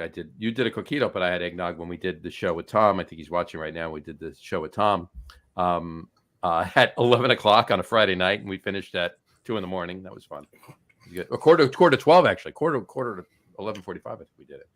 Anyway, sugar cookies with eggnog. I'd be remiss if I didn't say, Lindor truffles in a bowl. Get a bunch of bags of that. Put them out, or Ferrero Rocher. Yeah. All right. I mentioned Lindor truffles. You got to bring up the Ferrero Rochers. Right. Candy canes. Candy canes. I'm not going through a Christmas without eating a couple candy canes. I got about 2 dozen hanging on my tree. I'll probably eat about 6 of them. But I will mention these, and this particular treat may come up again. But Ghirardelli peppermint bark. Ghirardelli. I said Ghirardelli. I didn't say Ghirardelli. You said Ghirardelli. No, I said Ghirardelli. Rewind the tape and listen to it. I said Ghirardelli. Throw Ghirardelli peppermint bark. Throw the red flag. Jimmy, get on that. See what we did. We have no producers anymore. I know. So while I eat this, I'll tell you my top. They're getting coal. So why exactly? So while I eat this, I'll tell you my top 3. My number 3, and this is my Italian upbringing. Not so much my mother, but my aunts, and so forth and so on. My great aunts, Anisette cookies, Italian Anisette cookies, with the Anisette cookies dipped in the glaze with the nonpareils on top. It's not Christmas unless I have a few of those. All right. It's not Christmas until Hans Gruber falls from the Nakatomi Plaza. Exactly. With an innocent cookie in his hand. Yeah. With an Anisette cookie in his hand. Right. My number 2, peanut butter cookies. Hold on. I actually did this, and I'm missing this. Hold on. Is the peanut butter cookie with the Hershey's Kiss right in the middle? Hold on. I'll show you. So I actually pulled these up. So these are Anisette cookies. If anybody doesn't know, if you're listening to the audio podcast, tune into the Facebook or YouTube or Twitch or anything podcast. An hour 57:20 seconds. There's the picture. Those are Anisette cookies. All right.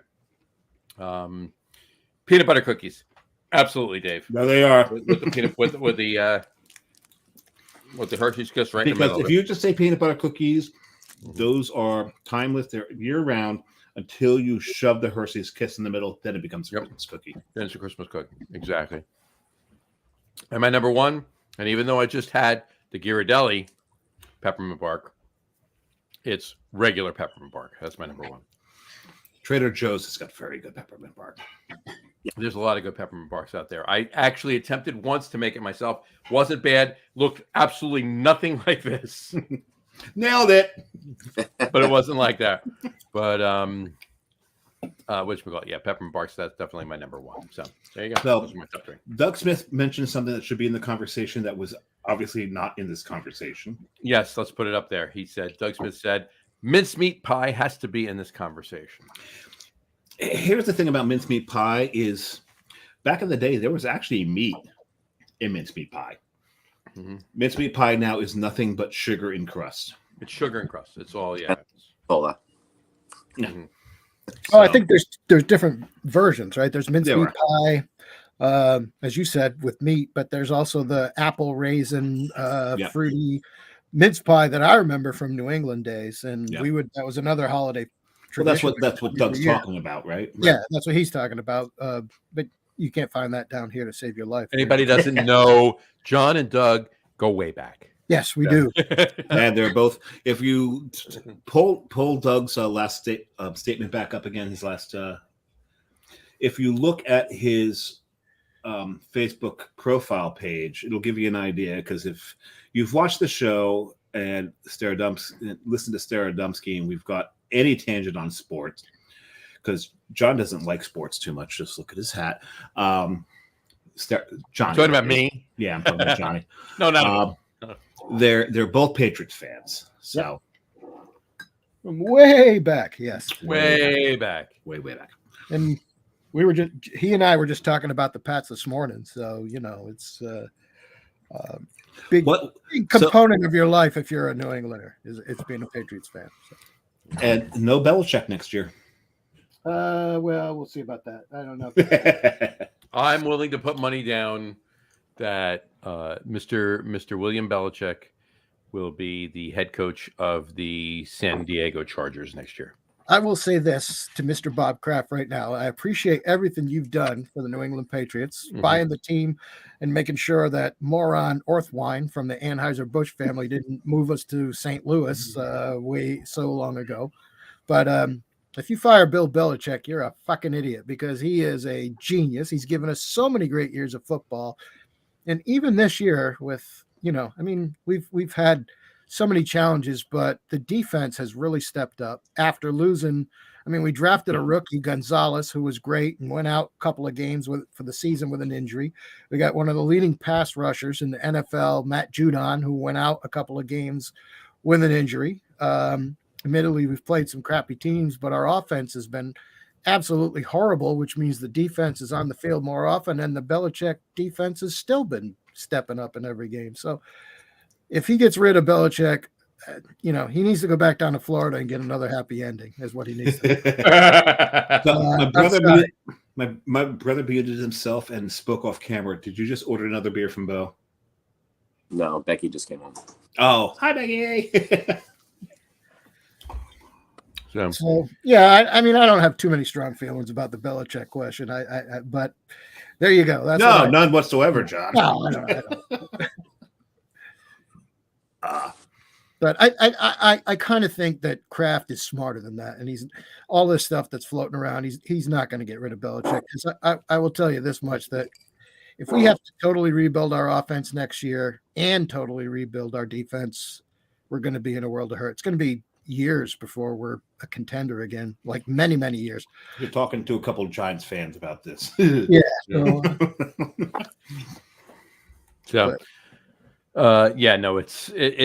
be a while. But I have a strange feeling that it's going to happen. Good. He's not, if he stays with New England, it's fine. Right. But if he doesn't stay with England, he's not retiring. He wants Shula's record. I was going to say, my feel is this came from Belichick, not from Kraft. Yeah. It's quite possible, but you know what? I think Belichick, if you watch him year after year after year, he is more and more miserable in the cold.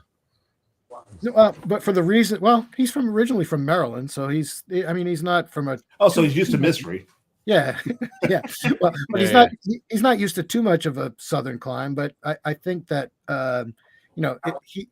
John was right. He wants to beat Shula's record, right? He's going to beat Halas, but he wants to beat Shula. That's his ultimate goal. He does. And how are you going to best do that next year? Not with the Patriots. Actually, I think with the Patriots, you're going to have the first or second round draft pick and there are very good quarterbacks. But you've got years to develop a quarterback. You have almost $100 million of cap space. They got tons of cap space next year to keep the right people that are already with the team and to sign maybe some free agents. And hopefully they can sign someone at the quarterback position as good as Daniel Jones. Well, hold on. When it comes to the quarterback position, all I have to say is this. I feel right. Yeah. The defense is caught up to him last week, but okay. No. The offensive line. Let me tell you something. That Giants game against the Saints on Sunday. Okay, Brian, you're a Saints fan since you were 8 years old. That Giant game against the Saints on Sunday. That had nothing to do. That horrible, pathetic, pitiful game had nothing to do with Tommy DeVito. And I'm not getting on this Tommy DeVito bandwagon. It's a great story. I love it, right? But whatever. Hey, if he winds up being an amazing quarterback, wonderful. That's great. But I'm not there. But it still had nothing to do with him. It had everything to do with that putrid piece of shit offensive line. Okay? My biggest takeaway from that game is Vilma can't not be a Saints fan. Oh my God, Vilma! It was disgusting. Jonathan Every Vilma, penalty called against the Saints was wrong. and he celebrated every penalty called against the Giants. Jonathan Vilma was. It was harder to listen to Jonathan Vilma call a Saints game than it was to watch Tony Romo call a Cowboys game. I agree. Okay. It was awful. It was awful.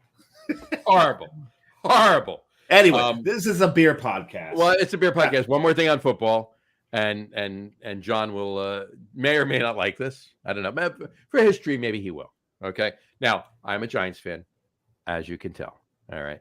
And everyone knows that, and Dave knows that, and so forth and so on. But I am a football fan as well. And I don't hate any local New York team by any means. Okay. I feel bad for some of them. While you're doing this, before the show, my brother sent me 5 beers he was going to drink. And he's about to drink his 5th. He's already passed on one of them. He has no beer in his hand right now. It's good dinner time. So what are you eating, and what beer is going to pair with it? Hey, I don't know. And don't know. There you go. So anyway, I Turn to the panel. there you go. Say it again. What you're gonna eat there? Chick-fil-A. Chick-fil-A. Chick-fil-A. I had Chick-fil-A yesterday for lunch. Wait a second. We need a beer sent to us by God. I think a solid Helles Lager might go good with a Chick-fil-A. Oh, I like the juxtaposition. God's chicken, hell. I like that. There you go. So anyway, Flavor profile goes well too. There you go. So I was just going to say. So now, as big a Giant fan as I am, my better half is a Jets fan.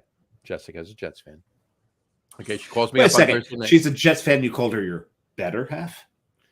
Well, she's my better half, not her team. Just her. Because as bad as the Giants were last week, the Jets managed to one up them. They were worse. Yeah. Okay. Yeah. So anyway, last Thursday night, I grabbed I do have Jets jerseys. That's Jersey Johnny. I grabbed my Jets baseball cap, and I grabbed a pullover that I had, and I put it on because I'm certainly not going to go down there to this particular venue for this particular reason, dressed in Giants garb, mind you. Okay. But I hung out for 2.5 hours having an amazing conversation with this particular gentleman. Oh, we have another selfie. And who would that amazing gentleman be? John? Oh, I know who it is. Stumped. Joe Klecko. Joe Klecko from the Jets. Okay. Joe Klecko from the Yeah, Jets. Joe There you Klecko. go. It just made the Hall of Fame this year. Which is you. My favorite Klecko story is my friend Vin. My brother remembers Vin. Johnny, you've met Vin, I think. Okay. He used to go to a gym down it's near Manalapan, that area. It was Klecko's gym. Klecko lives in Colts Neck. Yeah, so He's not too far from Bruce Springsteen, actually. Right. And so he had a gym down there, and so my friend's working out there.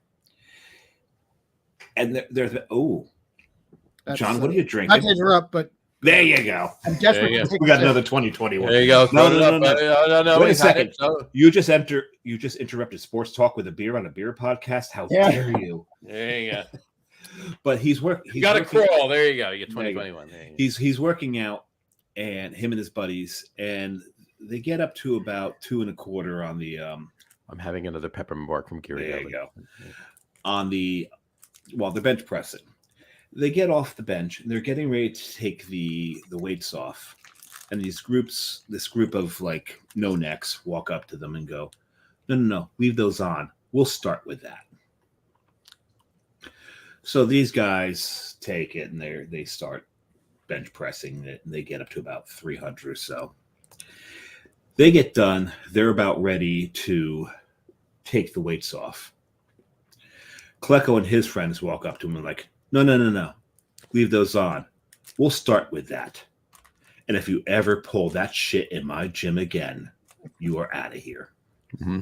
And ever since then, I mean, I was a Klecko fan beforehand because I was a big Sack Exchange fan. And if you want to be a Jets fan, you have to be able to name all 4 members of the Sack Exchange. or be a Jets hater like a Staradumsky, who would know all 4 members of the Still would know all Sack 4 members of the Sack Exchange. Go ahead, and- name them. And I met one about a month ago. I'm not going to throw the selfie up, Johnny, because that's your gig. I do have a selfie with them though, but all 4 of them. Go ahead. Well, the most famous being Gastineau. Mark Gastineau. The whole reason for the over-celebrating law in Right. the NFL. Over celebrating? Mark Gastineau? No, No, never. that doesn't happen. The aforementioned Joe Klecko. Mm-hmm. The one I mentioned who I met a month ago, Marty Lyons. Marty Lyons, right? And the one that most people forget, Abdul Salam. Abdul Salam. Yep. That's the Sack Exchange. Mm-hmm. But no, I was always a Klecko fan, but I became more of a fan of his after that as a person. That this is my gym. You're not going to berate. You're not going to belittle those who work out here. I will be honest with you. He is, football aside, because we had other conversations, 2.5 hours we sat and BS'd. Great guy. About a bunch of, football was half of it, or a little more than half of it, but we talked about a lot of other stuff. He literally didn't want to stop talking. And there was a couple other people sitting. It wasn't just me, but he literally was a genuine guy. He loves football. Most people forget loves that. being social and loves talking. So it was. And most people forget he was in Cannonball Run too.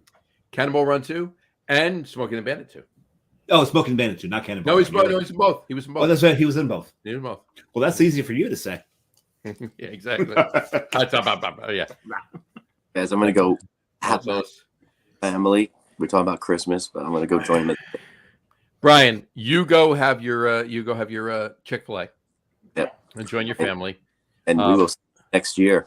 We will. Pleasure to meet you. We will pick Pleasure to this meet up. you. We will pick this up next year. Thank you for coming on. We appreciate you. Very And staying the entire. I mean, this is even when you guys were at Nobo a couple of years ago.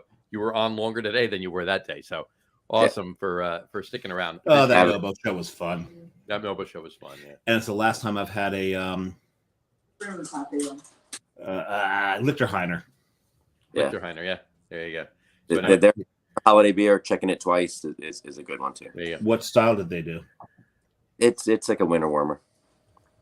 They do the same checking it twice every year. But Yeah, I never saw it because I've stopped paying attention to Darren's posts because of, well, obvious reasons. yeah.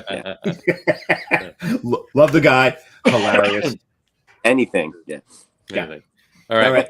Brian, Have a great Christmas. Have a great New Year. Merry We'll talk to you soon. All right, thanks for having me. give care, Brian. big Becky a big hug and kiss for me, will you? Absolutely. And Bo and Bryn. All right. Them too. Love you. Bye. Cheers, Brian. Bye. All right.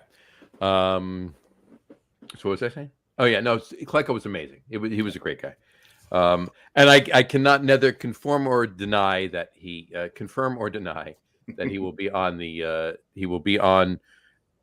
Get On With It Sports podcast at some point in January. You're not going to bring him on this show?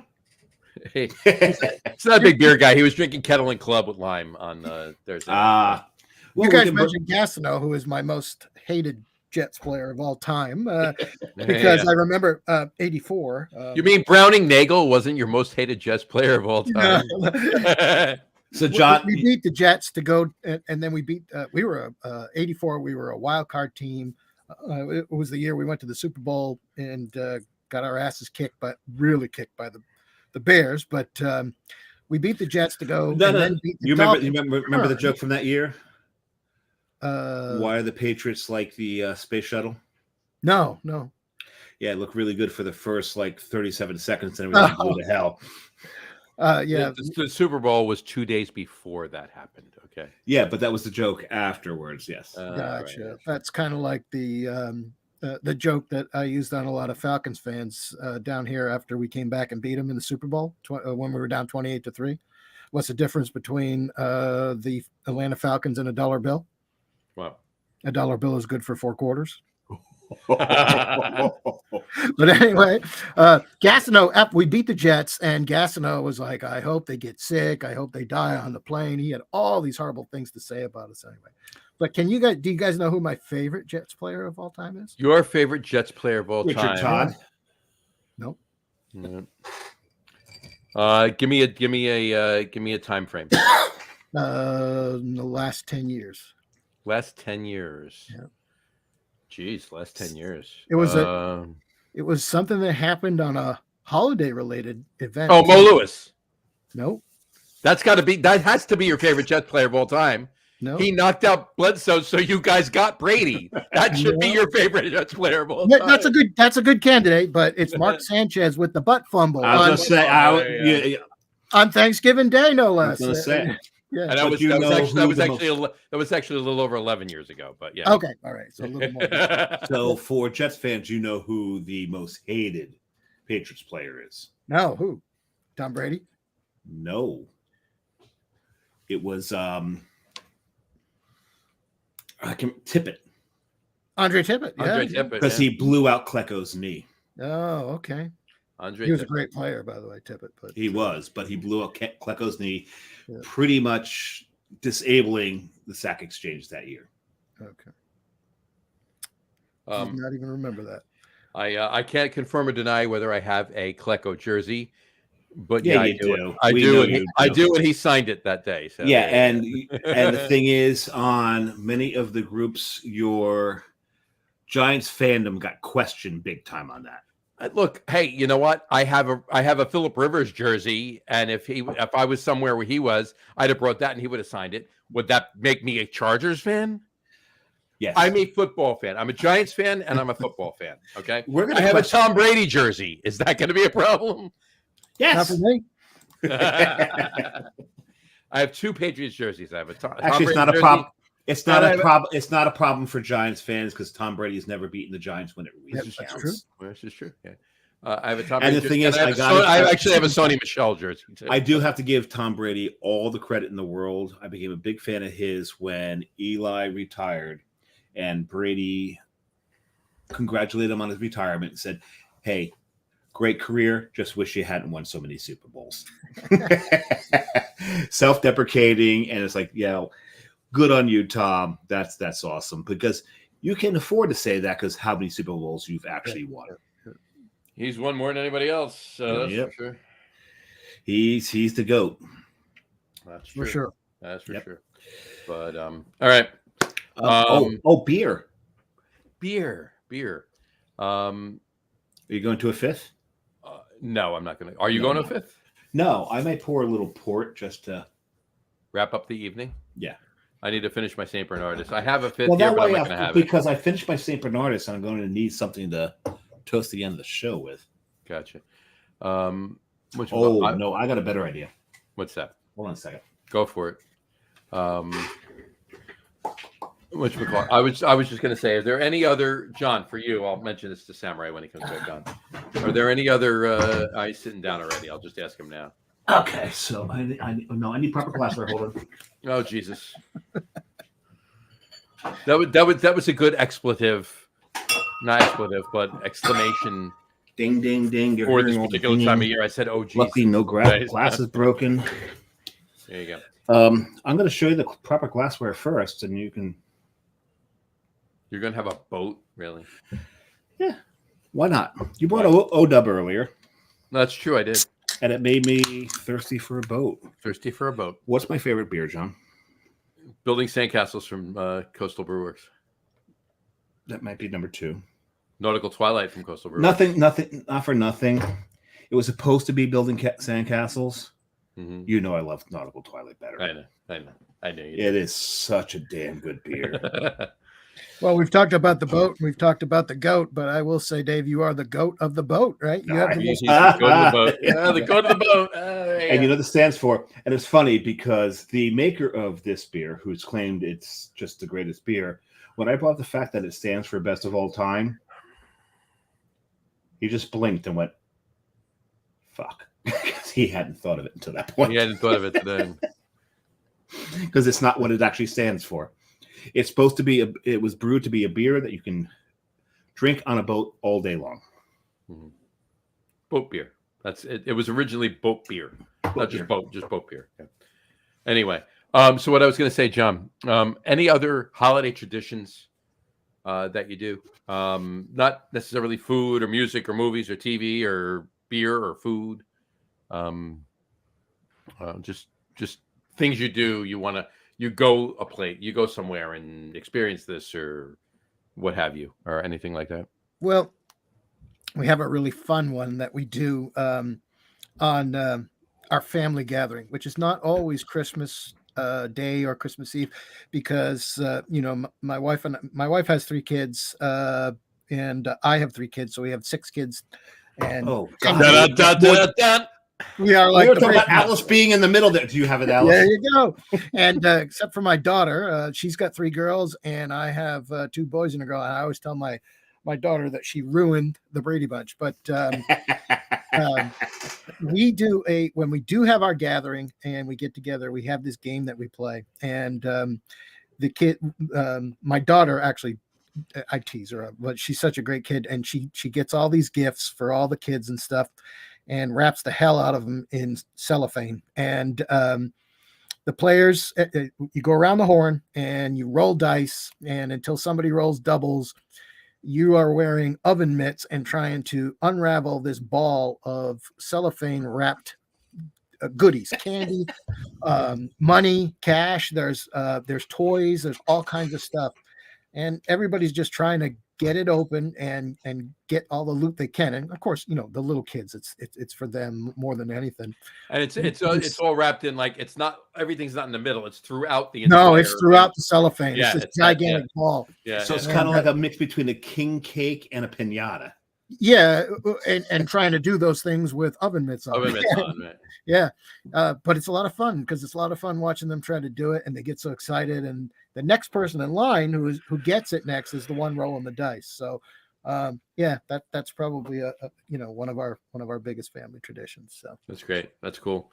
I never did that ever in years until recently.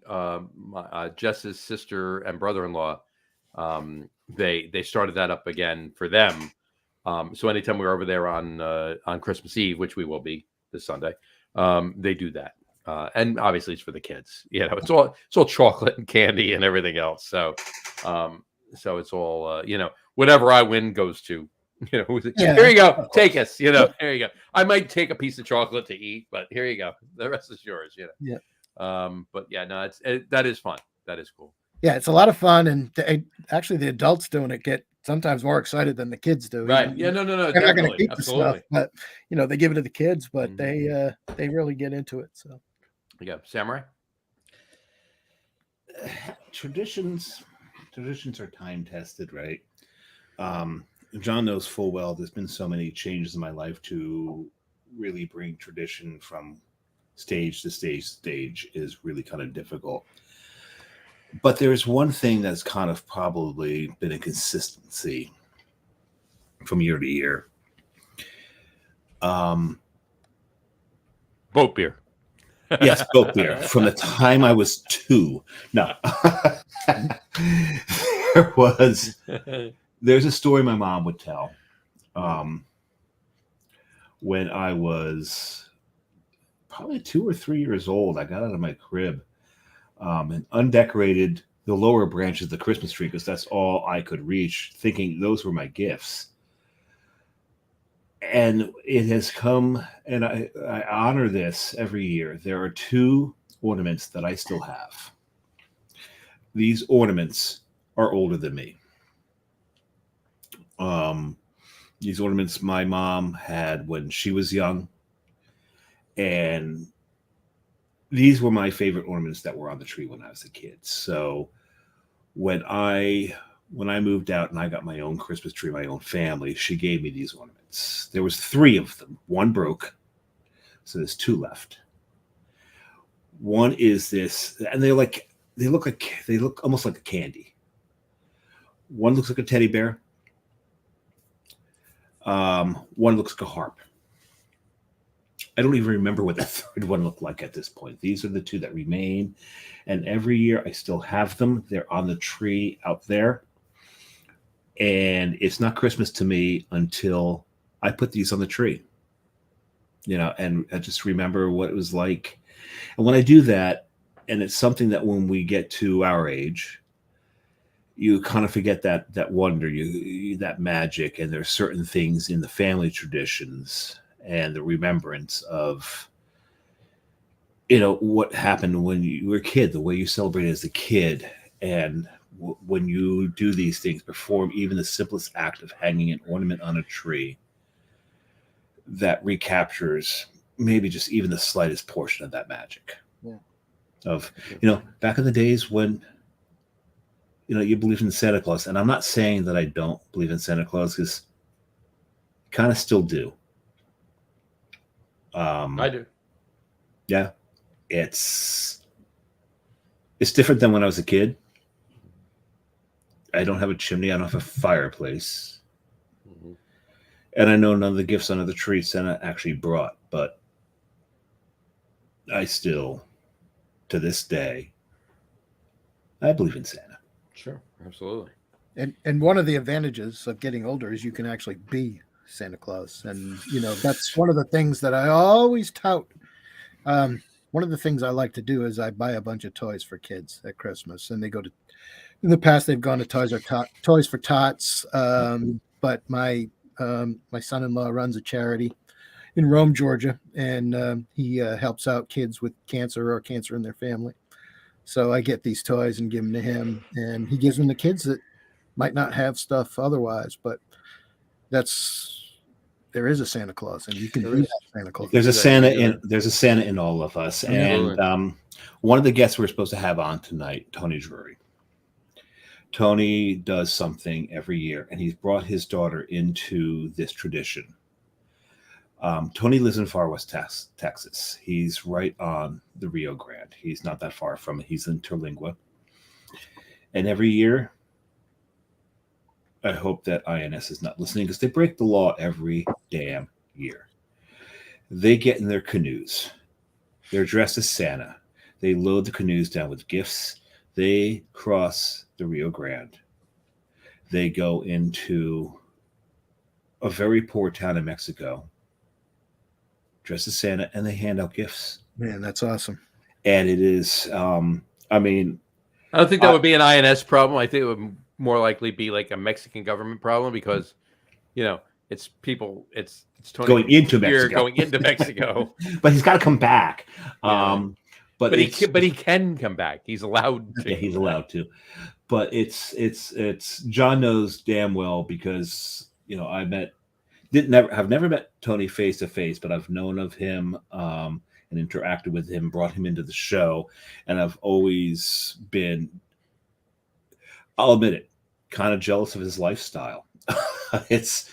He's what so many of us really wish we were. And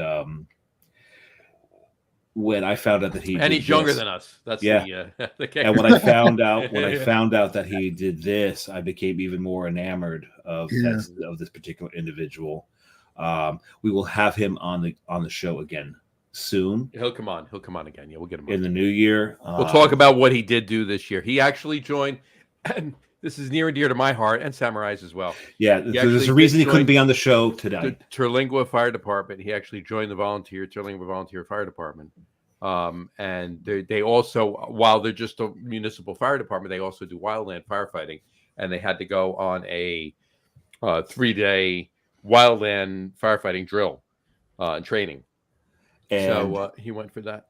And the best part about it, he apologized to us for it, but you could sense his excitement for running this drill. He was very excited to go work. Almost as excited as I was when I was 19 going to a volunteer firefighting drill. Yeah. So he's one of those special individuals out there. Tony, Merry Christmas to you. Merry Christmas, Alacron. Cheers. Bon Natale. Giving to us Bon Natale. At Christmas. That Absolutely. is an amazing story. So Absolutely. Never met him, but he's an amazing individual. Amazing guy. Oh, you haven't met him. We have to have them on the show together. Yeah, we'll get him on the show together. And he's got to come character. up. Look, this is going to be amazing. So when we actually open the brewery, John's got to come up. Tom's got to come up. Doug's got to come up. Yeah, Doug. Tony's got to come up. It's going to be that's got to be. I think that's got to be a separate night, because there's too much to do and talk about. for anything else to be involved that night. So That'll if we get all these characters in one room together, the universe may implode. Yeah, an asteroid's going to hit, I'm sure. Exactly. I'll tell you one thing: livers will cringe. Oh, very, very much so. My liver cringed a long time ago, so I will tell. Shut up, liver. I will tell you one thing. Just talking about the tradition thing. I just want to throw this in there. There's a lot of traditions that I've tried to keep up to some extent over the years, especially stuff from like my childhood, right? And any chance I get. And some years they go by, and some years I can do some part of it or whatever. And there's many of them, but the thing I try to do the most, or the thing I've tried to do the most, all right, is anything that nothing specific, but several things. Nothing specific to say here right now, but several things that I did when I was young, and my parents did for me and my sister when we were young. I tried when my kids were young. I did them with them, right? And as they grew older, I kept it going until it didn't make sense to do it anymore. Right? They're too old, right? But now that they're old, I wait with bated breath in anticipation for grandchildren to do with them. Well, you know what? Right? If you would stop eating all the little herrings, you wouldn't have bated breath. That's true. That's true. But I will tell you one thing that I still do on Thanksgiving. All right. You crack open a celebration. Well, of course, at 9 o'clock in the morning. But beyond that, because I've had 2 or 3 by noon, right? But when at the end of the Macy's Thanksgiving Day Parade, who's the star of the show? You watch the dog show? Who's the star of the show at the end of the Macy's? Santa Claus. Santa Claus, right? So I try to get at least one of my children down for that. So this year, Rachel, my middle child, came down and we sat and watched Santa together, right? And I got to admit, to this day, she's going to be 27. To this day, sitting with her, I still well up when Santa comes down, which in front of Macy's at Herald Square. It's crazy. I walk through almost every day. There you go. So. They're preparing for New Year's Eve, right? Of course they are. For New Year's Eve. Yeah. Question. Go for it. And this is a hard one. Mm-hmm. One of the themes here has been those traditions. It's been the family. Family. Sure. At our age, we've all lost somebody. Mm-hmm. For Christmas. Mm-hmm. The one person you've lost you want to be with you on Christmas. My mother. I knew your answer. I knew that. There's no hesitation. John? Yeah, my mother. Tough call this year because I lost my brother this year. So that's the most recent in memory. And, he passed away.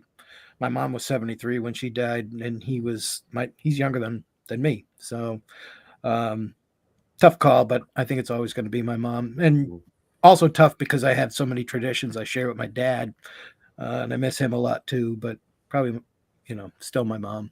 Mm-hmm. I think anybody worth their salt who have lost their mom wants their mom back for Christmas. Yeah. My mom passed when she was 59. My mom was 57. Yeah. You're closer to being older than her than I am, my mom. Mm-hmm. But no, actually we're by a year.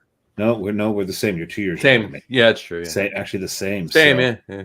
I think this would be true of anybody. Well, wait, let's figure out the weeks. Maybe we'll go to that. But I think it's true of anybody who's lost their mom. That's the one person you want back. Yeah. Always, always, always. And, considering we're all dads, does that sting a little? I don't think so. No, because we get it. Yeah. We get it. Yeah. I mean, it was all like, both of them for me did everything, right? But I still have my father, right? Knock on wood. Whose birthday just passed? Many years whose birthday is tomorrow. It was tomorrow. That's right. The Happy birthday, Jack. Happy birthday, Jack. There you go. Happy birthday. And I would be remiss because he loves his 80s. What can I say? In 3 days, it's my daughter's birthday. So happy birthday, Olivia. There you go. And and you mentioned, and what's funny is you mentioned the 19th of the year, before when we were talking about something. It was the 19th of the month. Today's the 19th of the month. Yes. You mentioned the 19th of the year. I did correct myself. You didn't hear You me. did. No, I heard you. Yeah. I heard you. But the 19th of the year, next year, is my oldest daughter. She'll be 30. So, Very nice. Merry There you Christmas. no, No, Happy and again, birthday. as I said earlier, Because I say Merry Christmas because we got a few shows before her birthday. we have 4 or 5 shows before her birthday. 3. Anyway. I couldn't say anything That's else right. on today, my mom's birthday. So, you know. Today is Yeah. your mom's birthday. Like I said, and Carrie's How can I mother's say birthday. Happy birthday, Mrs. Staradumsky. Yes. Thanks to mom. Happy Mom. birthday, Susie. And of course, you know, as you said, being dads, we all understand, and I understand even more because my kids are all closer to me, and I am very confident that if they were asked that question, they'd say my dad. So, you know, I don't know about. I see where you're going with that, and I concur. I hope you're right. You might be wrong, but I hope you're right. On that note, all right. I'm glad we can laugh about that part. Right Yeah, there. I know because I brought it down quite a few No, notches. no, there, that's but fine. we'll bring it back. There you go. All right. Thank Um, you, Brew Guru, for bringing it back up. There you go. All right. Before we wrap it up, John, what does brewguru.com or Honest Craft Beer Reviews have in store for next year? How much more are you going to do? How much more are you going to put into it? Oh, wait a second. Hold on. I'm going to do a Kreskin thing here. I'm thinking beer.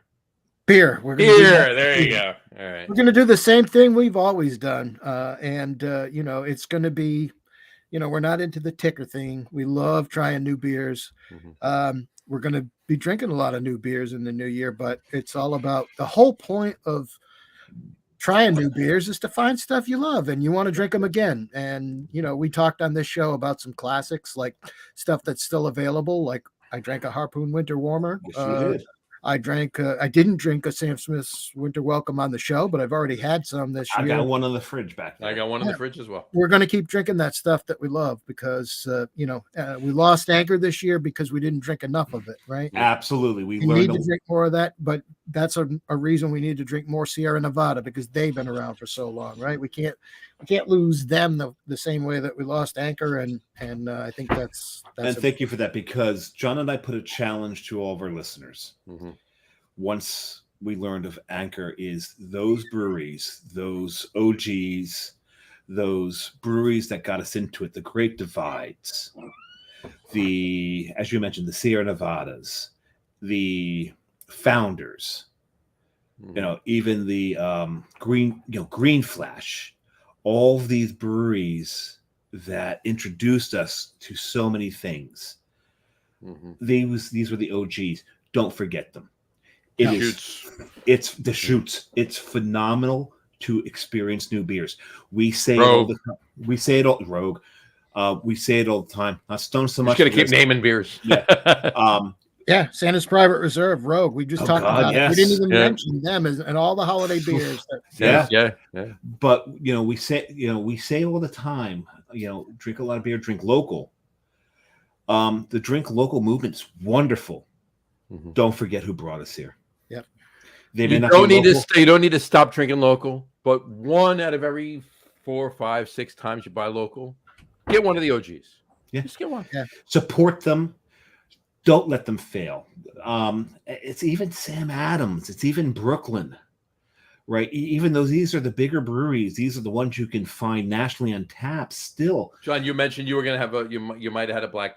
I got one in the stout. fridge. It's going to be my next beer, black A chocolate stout. You know, I mean, Yeah. what would Christmas be without black chocolate stout? That's course, just exactly. And I still maintain to this day that black chocolate stout they do not report the ABV properly. It is much higher than they report. They have it at 10, right? So you think it's even stronger than that? I do. I mean, there was one time I drank. There's one time I drank 3 of them, and that's exactly how many rear doors to the bar I saw. How many rear doors to the bar you saw? I came off my stool. I probably knocked over 3 tables on my way out. 10, really? No, I think it's higher. I really do. 3 of those wrecked the hell out of me, probably at the height of my drinking career. Wow.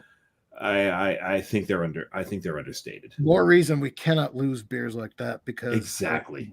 and we are at risk of doing it, and we're as guilty as the current generation in that. Yeah, we absolutely are. We were fickle. I think we get it a little more. We forgot. We forgot. We took Anchor for granted. We did, and we're paying for it now. And speaking of selfies and Brooklyn, there you go. I know that guy. Oh, this is a record on the show of how many selfies Johnny has thrown up. This was 4, right? This was 4, yeah. I'm going to go out on a limb here and just put out that at the day that I do come up for the brewery there, John's going to do a selfie with me. But oh no, one? No. A selfie. I'll do one too. So yeah, when you and Tom and Tony and Doug all come up, there's going to be. I'm not a selfie guy. I'm going to be doing this a lot. Here. This is, by the way, just for shits and giggles, the next photo on this reel next to my photo with Garrett Oliver that I just showed you is this guy. That would be John Hall. We are now 5 selfies. You really stepped down. I had to do 5. You really stepped down the celebrity level. I know. You could tell. John's celebrity level. He's celebrity level, but that's a step down. Well, that's only because he's shorter than Garrett Oliver. Mr. Hall would admit that himself. John Hall does not consider himself a beer celebrity. No. But those who've been in the beer world for a while know who he is. And he'll be on the show on the 23rd of January. Really? Yeah. We're scraping the bottom of the barrel again. I love it. Now, you were talking about what he's doing. You know what the Samurai's doing this coming year.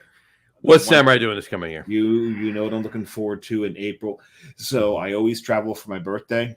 Mm-hmm. This year it's international, and I will be in München, and I'll be in Prague. Mm-hmm. So I'm there for the museums, not the beer. I heard a little birdie told me you're also going to be in Bamberg at some point too. So. And I will be taking not just Bamberg. I'll be taking a full day trip to Bamberg. I will be spending a half day in a place. There's a brewery there that's been around for a little bit. That's just outside of Munich. It's in a small town called Freising. They've been around for what? It's in another 16 and a half years, they'll be around for 1,000 years. That's all. Yeah. So I should probably show you this. This is my confirmation for the tour. It's sitting right here. So we got a confirmation for our tour. We have a seating for lunch there, and this has been on my, as it is for every damn beer nerd, it's bucket list. Mm-hmm. And I'm gonna take care of 2 bucket list items on this trip. What's that? Weihenstephaner. Mm-hmm. Prague. There you go. Because John, what are my favorite styles of beer? Pilsners and Hefeweizens. Quarter true. What kind of Pilsners? Czech Pilsners. And one step beyond Czech Pilsner? Tmave Pivos. Yeah. So as much beer as I'm going to be drinking in Munich, because god damn, the beer there is amazing. And yeah, I'll be drinking Tap 6 again, John. I'm sure you will be. Are you gonna get about 45 minutes northwest of Munich though? To this town? No, we're not going to Flodungen. Or just north of Flodungen. Oberflodungen. Which means No, we're not heading out there, but we'll be going to Bamberg. And yes, we'll be going to Schweinkerla. Mm-hmm. We'll be going to Spezial. Mm-hmm. We'll be drinking so much goddamn beer. Eating. You need to go to Klosterbräu. The Advent. Actually should go to Klosterbräu. Yeah, the Advent calendar came with Cluster. Klosterbrow, Blau, R, not L. R. Klosterbrow is on the itinerary. And Geller is another great brewery that we just started to see their beers come into in the same general area. They're also on Not on the itinerary yet, but very nice Rauch beer, a kinder, gentler Rauch beer than the others, but the subtlety of it, very, very nice. Yeah, I'll be posting a lot while we're there on the This Week in Rauch Beer Facebook page. Right. Just a bit. But we're having when John Hall comes on the show on the 23rd of January, we're having our second annual This Week in Rauch Beer. God, I really wish you'd schedule it for after I came back. I know. But it's summer. We're not going to do a Rauch Beer show in May. So this is true. All right. So I will probably save one of the wild airs that I have for that show. Fair enough. Oh, the Italian smoke? No, there's another one. It's a smoked and no, it's not the Italian smoke. It's another smoked beer. Gotcha. Well, just to put it mildly, I mean, there's a bunch of stuff I plan on doing in 2024. The main thing of which is actually opening the tap room. So we'll which Coastal Brew Works is expecting to open by Independence Day. Independence Day is the goal, so that we can be open by 2027. So, right. Thank you, New Jersey. Yes. So we'll keep everybody abreast and posted of the situation. But in any event, that's that. So, yeah, I'm enjoying. Just about finished my St. Bernardus. I was gonna have a fifth beer, but I'm good. I'm not. John, I'm assuming did pour a fifth beer because that's what he's doing right I now. just went with the Brooklyn Black Chocolate Stout. Yeah, because I'm on vacation this week, so I don't give and about tomorrow. So you're gonna sleep well tonight. Fair enough. I'm going to sleep well. I have about 5 hours worth of office work to do tomorrow. I have a little bit. I actually do a little bit of shopping at some point, and tomorrow night I'm going to a Christmas Village that we bought tickets for to go see tomorrow night at night. Like it's 8:30. I think we're going to. I'm quite jealous because my day tomorrow will be In the city. end of the year freight charges budgeting. Fair Doesn't enough. that sound exciting? For whom? Yes. For the company that I work for, which I will leave unmentioned here. Mhm. I work in logistics for the company that I work for too, but that's why I asked. Interesting. Yeah, I work for a department that is full of artists. So imagine trying to explain logistics to a bunch of right brain. Mhm. Well, I work in logistics for a healthcare company, so we have to explain it to hospitals and imaging clinics and the like. So it's kind of the same thing. I work for a very well-known jewelry company. Oh, who's quite famous for the windows that they display during the holidays. Okay. I'm not going to say what company Dave works for, but that's the color. That might have something to do with it. I work in logistics for my company, but I work in every capacity for my company right now. So. So the good thing about your logistics is you control your own logistics. This is very true. This is true. I have no control over mine. I'm sure John has very little control over his as well. But if I screw up, I yell at myself. I do. Yeah. I do that. And one truth about logistics is nobody has control over. No, it doesn't matter why. No. Unless you're taking your own product and delivering it to the end location, like Johnny does, you have no control over your logistics. John and I. So, John, you're probably under the same gun that I am, where people ask you for a delivery date, and you look and go, I don't know, because so many things can happen. You'll get it at some point. Yeah. What do you think? I'm Amazon?